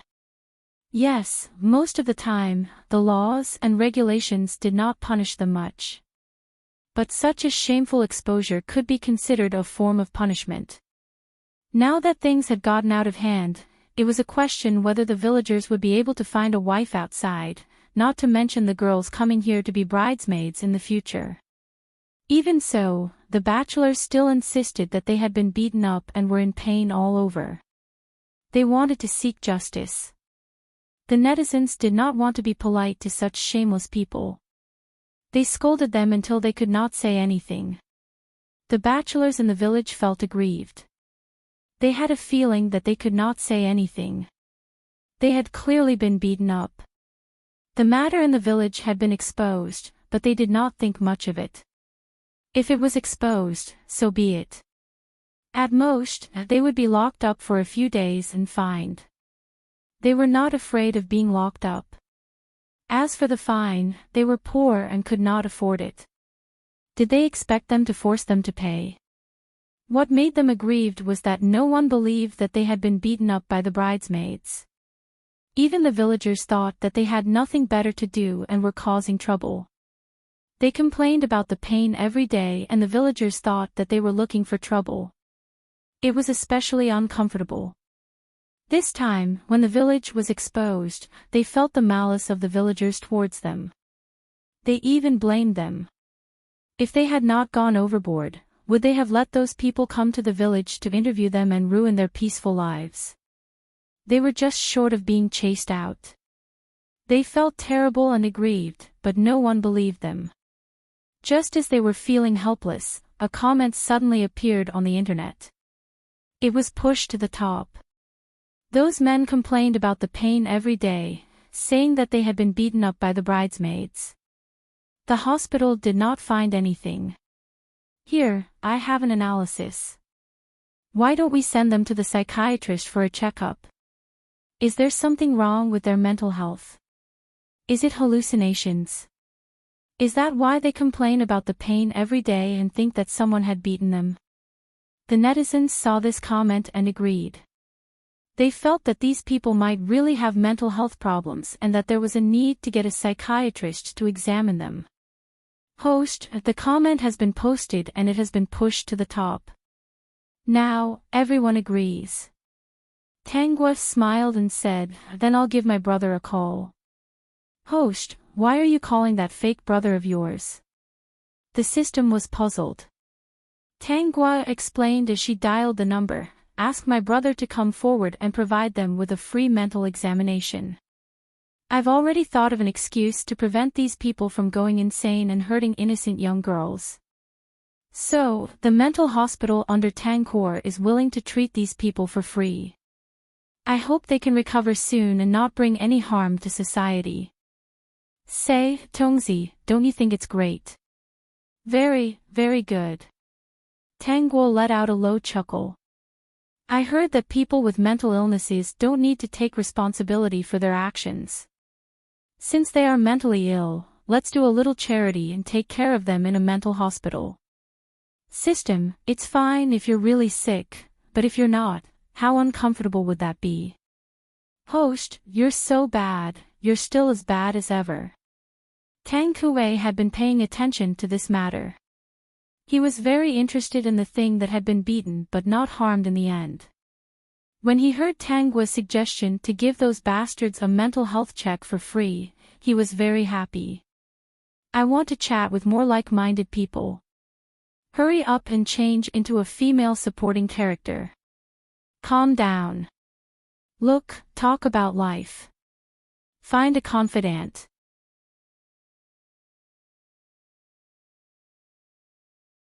Chapter 1830. The mental hospital under the Tang family's name was going to provide free medical checkups for these single men who complained that they had been beaten up and were in pain. Now that the commotion had reached this point, they also felt that these men were mentally unstable. The police also heaved a sigh of relief. They couldn't do anything to these shameless people. Shameless people were always invincible. They looked down on these shameless people, but there was nothing they could do. Criticizing, educating, and locking them up for 2 days was useless. The mental hospital under the Tang family accepted the 20 or so men and quickly diagnosed them with all kinds of mental illnesses. They also said that these people might do things that harm society and harass young girls in the future. Combined with what happened in the village, everyone agreed. They were worried. What should they do when these people came out to harm people? Then, the Tang family mental hospital said that they were willing to treat these men for free. It wasn't scary to be sick, but they were afraid that if they didn't receive treatment, it would get worse and worse. When that time came, it would be impossible to stop it. They also said that if these men didn't receive treatment, they hoped that their relatives in the village would take good care of them. If they did anything extreme, it would be best to control them. When the villagers heard this, they agreed to let them receive treatment. The main reason was that these men had been acting strangely recently. They insisted that they had been beaten up. They clearly didn't have any injuries on their bodies, but they still cried out in pain. They felt that it was best to receive treatment in the hospital. Most importantly, it was free. It was better than staying in the village and causing trouble. Fan Chao didn't participate in this apart from plotting behind the scenes. Later, when he saw that the Tang family mental hospital was released, he endured the pain every day and didn't cause any trouble. So, he managed to escape. Ever since those men were locked up in the mental hospital, Luo gradually quieted down. Everyone in the village knew that many of the engagement parties had been cancelled. The girls who wanted to be bridesmaids were so scared that they broke out in a cold sweat. Then, they decisively cut ties with the friends who invited them to be bridesmaids. Wouldn't being bridesmaids be a trap for them? Didn't they know what kind of impact it would have on their lives? Brother, those men who are mentally ill without a wife are so pitiful. You have to tell the mental hospital to treat them well. Tang Kuei held the phone and smiled. I've already told them. Xiaogua, don't worry. We are doing charity, so we have to see it through. As long as they don't recover, the mental hospital will continue to treat them. Ah, that's great. Brother, they will definitely thank you. I hope so. Tang Kuei-tsai's lips curled into a smile. Why did he hear people say that those guys were always complaining that they were not sick, but when no one paid them any attention, they would start cursing him, saying that he was meddling in other people's business and doing charity? Tang Kuei rubbed his chin. Was he doing charity? What? After several months of hard work, Tang Yi's beauty shop was also opened. When she and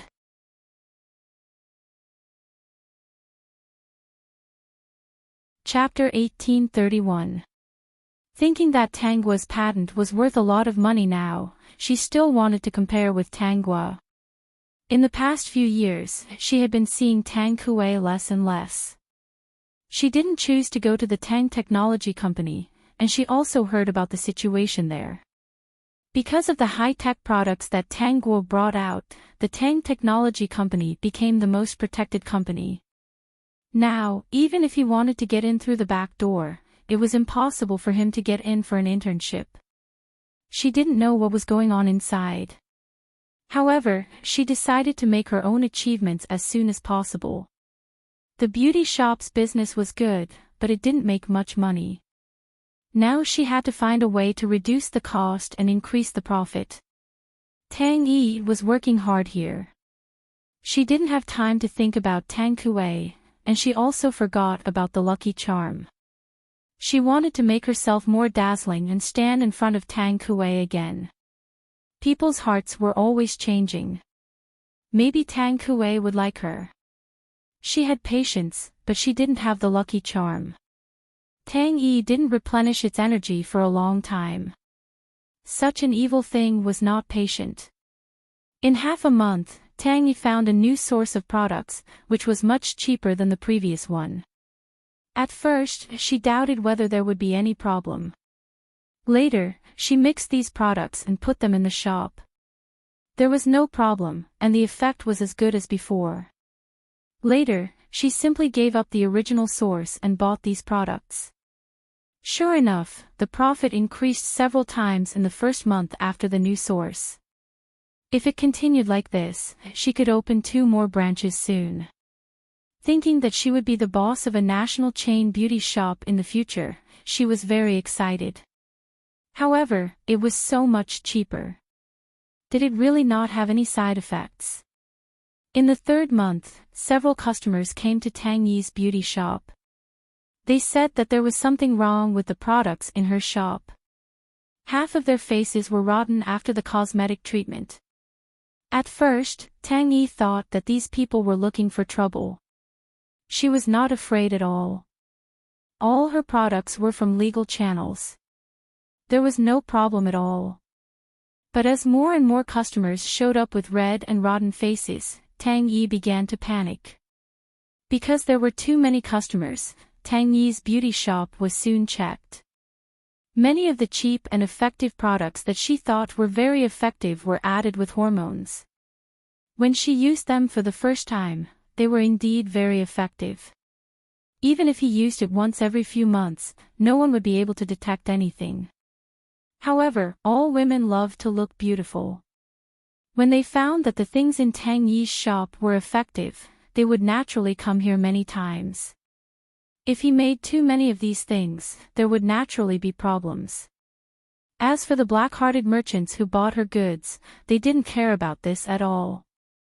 The things he gave Tang Yi at the beginning were probably half real and half fake, so she didn't suspect anything. In the end, Tang Yi's beauty shop was closed and she had to pay a huge amount of compensation. If it weren't for her family Tang backing her up, she might have been in debt by now. With the money she earned these days, it was not enough to pay off the debts. Soon, everyone in the circle knew that the family Tang beauty shop was a cheapskate who sold fake products to earn money. There were all kinds of gatherings, but Tang Yi was always the one who was ignored, which made her feel that her whole life was dark. She didn't know that there was something wrong with those things. When he first used it, there was no problem at all. If they wanted to blame someone, they should blame those merchants for being too black-hearted. At the beginning, she used all the good things. But in business, she couldn't let herself lose money. If there was a problem, she wouldn't use it. These people only knew how to blame her, but they didn't know how difficult it was to do business. Yes, they could only see the prosperity on the surface. No one could understand that she didn't want to be like this.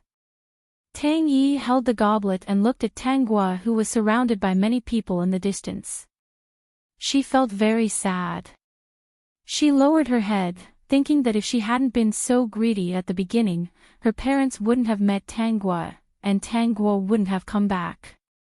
"Miss Tang, I've known you for a long time." Tang Guo looked at the man who was toasting with her in front of her and raised her eyes to ask. "Oh, many people know me. I believe that in today's information age, people all over the country have already known me. If you want to chat with more like-minded people, hurry up and change into a female supporting role. Calm down. Look, talk about life. Find a confidant.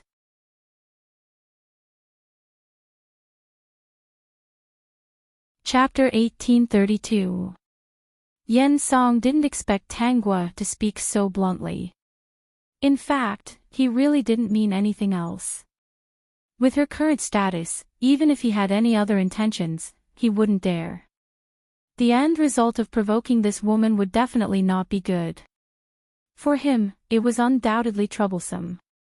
Just now, he didn't know why, but in his mind, he actually thought that she was a good candidate.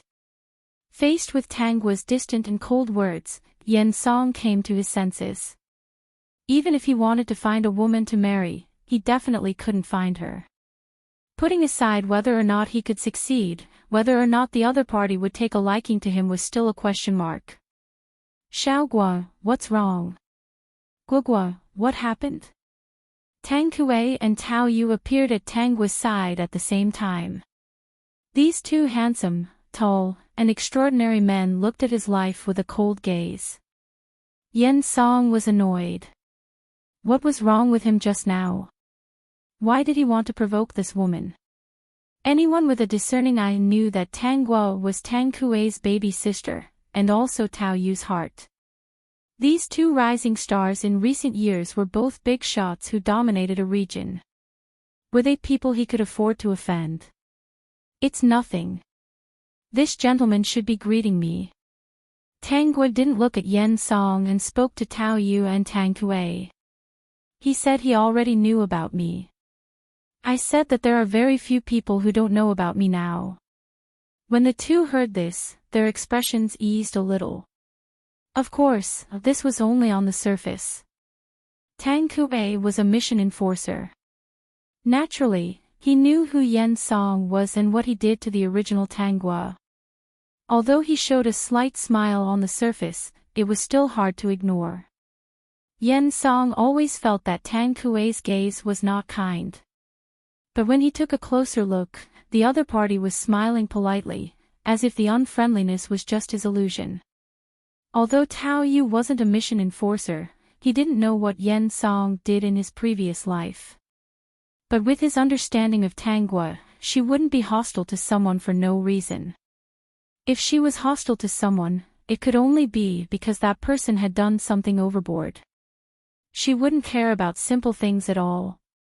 Naturally, even though he did not reveal any viciousness when he looked at Yen Song, a cold glint would occasionally appear in his eyes. Yen Song felt a chill all over his body as he stood in front of the three of them. The chill ran from the soles of his feet to the top of his head, causing him to shiver all over. He found an excuse and excused himself from the three of them. When he turned around, he could feel that his back was covered in sweat. At this time, he inadvertently saw Tang Yi, who was sitting in the corner, looking somewhat unhappy. He paused and walked towards Tang Yi's direction. Seeing this scene, Tanggua and Tang Kuei looked at each other and retracted their faintly smiling eyes. Tao Yu was puzzled. What kind of riddle was his future wife playing with his future brother-in-law? Was there some secret that he was not allowed to know? Most of the time, he could feel that his future wife and brother-in-law had a tacit understanding when they did something. If Tang Kuei wasn't his future brother-in-law, he definitely wouldn't have tolerated it. Yen Song was mentioned when Tanggua first came to this world. When the original owner was unlucky to a certain extent, she lost all her family members and countless warmth. Then she became a bridesmaid and encountered all those terrible things. It could be said that she was at the end of her rope. When she was in despair and darkness, she met Yen Song. If you want to talk with more like-minded people, you should be calm. Look, talk about life, find a confidant.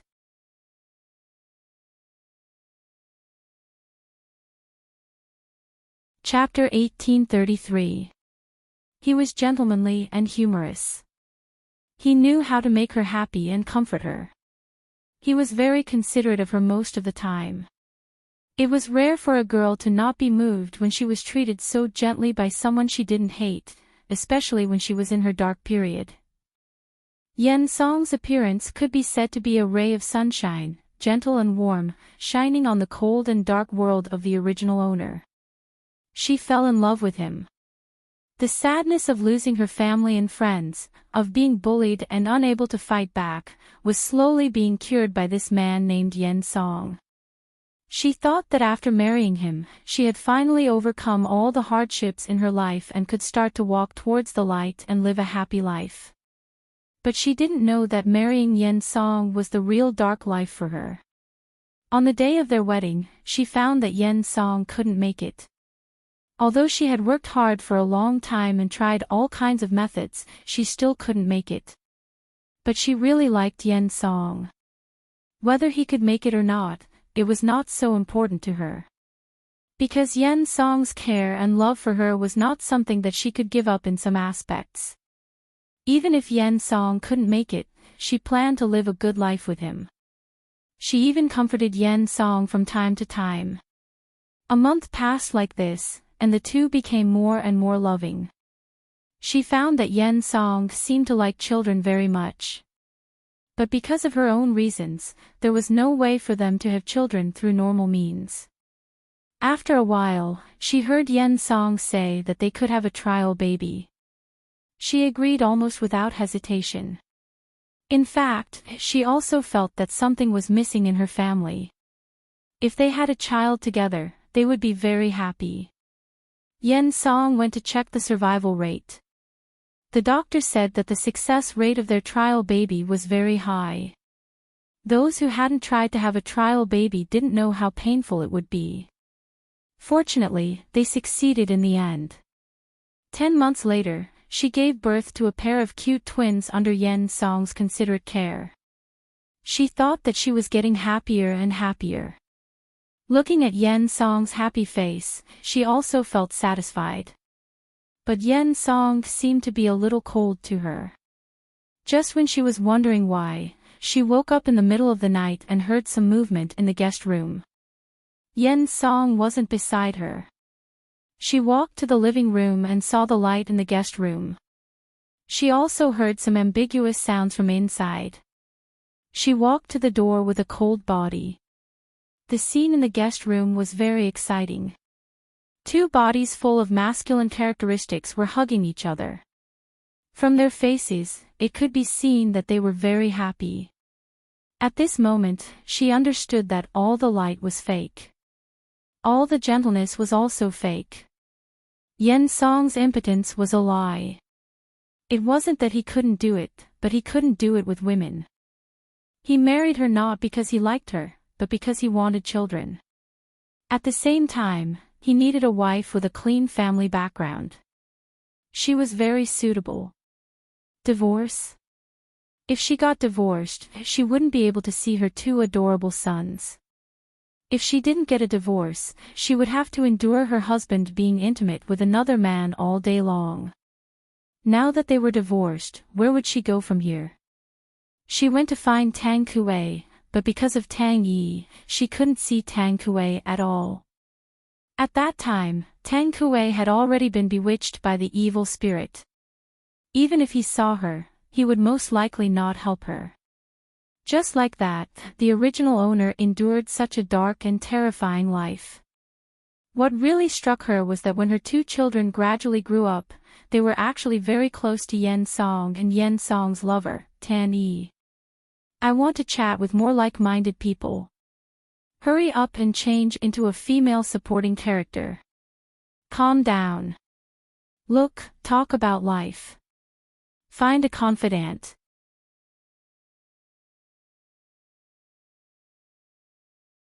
Chapter 1834. She couldn't accept it. She couldn't accept that Yen Song connived with Tan Yi and brought her two children into their circle. She couldn't imagine that her children, who also liked men in the future, would cheat two girls into marriage and have children with them. After that, they would be with their own relatives. Yen Song's family couldn't abandon their children. The possibility was very high. Then, no matter how hard she tried to persuade them, the two children didn't listen to her at all. They even wanted to rebel. In their hearts, their father was great and powerful. Uncle Tan-ee was smart and polite. He often brought them toys. Their mother was useless. She didn't have a job, but she always preached to them. No wonder their father didn't like to stay with her. When she was free, she would sit aside and cry. They didn't like her at all. Her husband cheated her into marriage, making her a poor wife. She also suffered great physical pain and got pregnant with his children. When the children grew up, they thought she was useless. They didn't take her side at all. She didn't choose to die. Instead, she planned to live. In the future, there might be other girls who were as miserable as her. They might be cheated into marriage by the two little bastards. She would never let such things happen. Sure enough, as she expected, she stopped them every time. So they didn't succeed in cheating them into marriage. But Yen Song's family was a rich family. There were still women who were willing to marry into their family and give birth to their children. This time, she didn't oppose them. Instead, she helped them choose. Maybe she wanted to take revenge. She chose the most powerful women and let them marry into the family. These women wouldn't be taken advantage of. As for what happened later, she didn't know. After these women who were willing to give birth to children entered the family, her life came to an end. Host, Yen Song seems to like Tang-ee. Do you think he will succeed? The system looked at Tang-ee and Yen Song. They seemed to be having a good conversation. Tangwa shook her head. How do I know? I can't read their minds. But if Yen Song goes to flirt with other girls, remember to remind me. It's free to like the same sex. But it's disgusting to cover up his sexual orientation and cheat women to give birth to his children. Would Tang-ee like Yen Song? In fact, Tangwa didn't think so. After all, Tang-ee loved Tang Kuei, and her obsession was to win Tang Kuei's heart. Regardless of whether Yen Song would succeed or not, she really wanted to see what kind of sparks would fly when the two of them got together. They were both trash. If Yen Song wanted a child, it was actually very simple. There was no shortage of women in this world who would bear children for men for money, no matter what kind of man they were. However, he wanted to have the best of both worlds. After all, Yen Song's family had a very high social status. His father did not only have him as a son, but also had other illegitimate sons. If he wanted to inherit his family's company, the fact that he liked men must not be exposed. At least, on the surface, he needed a wife with a clean family background to support him. As an heir, bloodline was also very important. Not just any girl could give birth to a son for him. His goal was also very clear. He wanted to find a woman who had a good family background but was at a dead end. She had fallen into the darkness of her life and could only rely on him in the future. With the most gentle attitude, he coaxed the woman to give him her heart. In the future, when everything was exposed, the woman could only swallow her anger for the sake of her son. If you want to chat with more like-minded people, please be calm. Look, talk about life, find a confidant.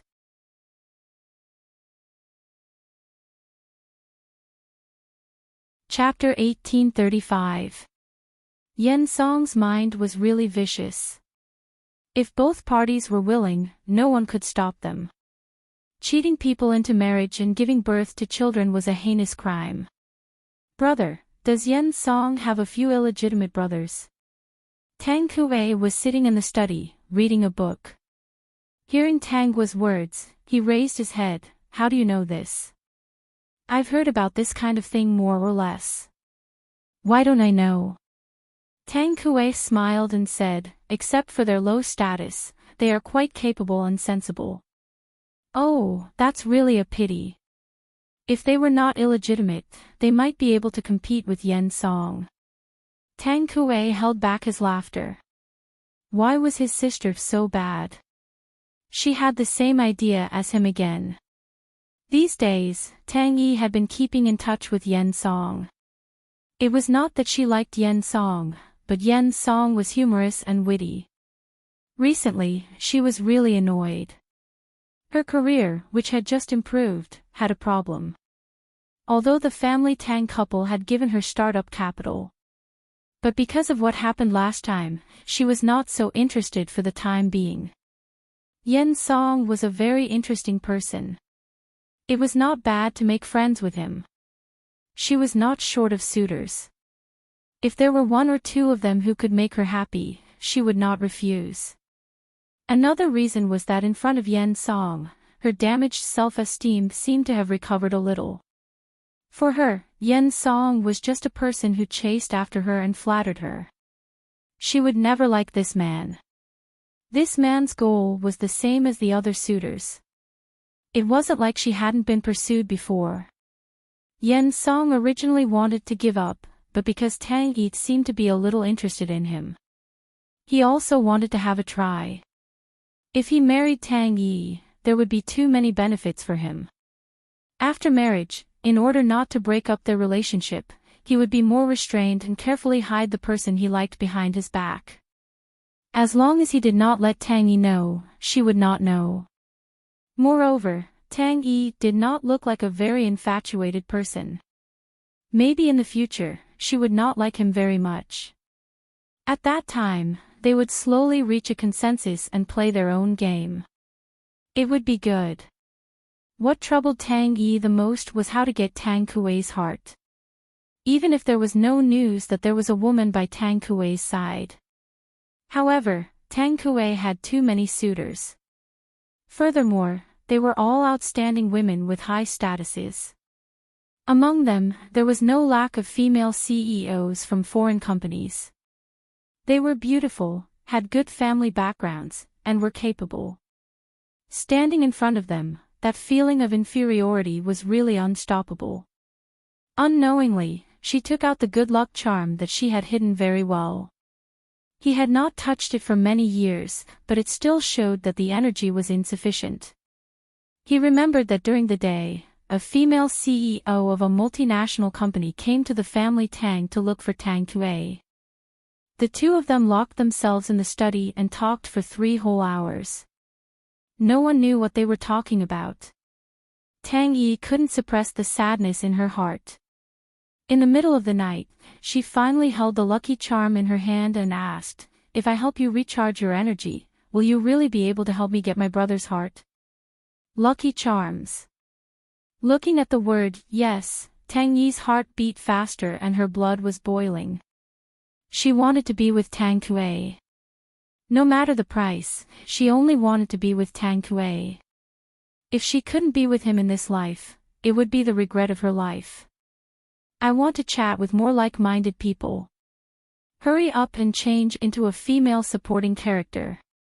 Calm down. Look, talk about life.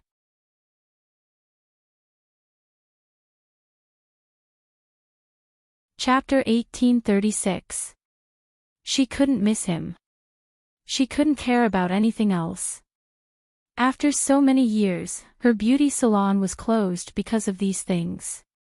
The people in this family didn't seem to care about her at all.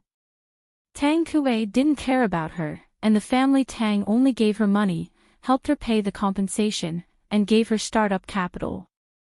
Did they think that giving her money could make up for the hurt in her heart? What she needed was money. Okay, I'll help you. You must help me get Tang Kuei's heart, no matter what price you have to pay. Remember, I only want his heart, and let him be with me. She had been too aggrieved in these years. She could stand in the crowd dazzlingly, but since Tang Guo came back, her whole life was gloomy. She really didn't want to live the life of being ignored. The family Tang didn't know Tang Yi's decision at this time. The reason why they helped Tang Yi and gave her startup capital was that they didn't say anything else. They thought that she had strong self-esteem, and they were afraid that she would feel sad if they said something. They believed Tang Yi's words that she was deceived by the black-hearted businessmen.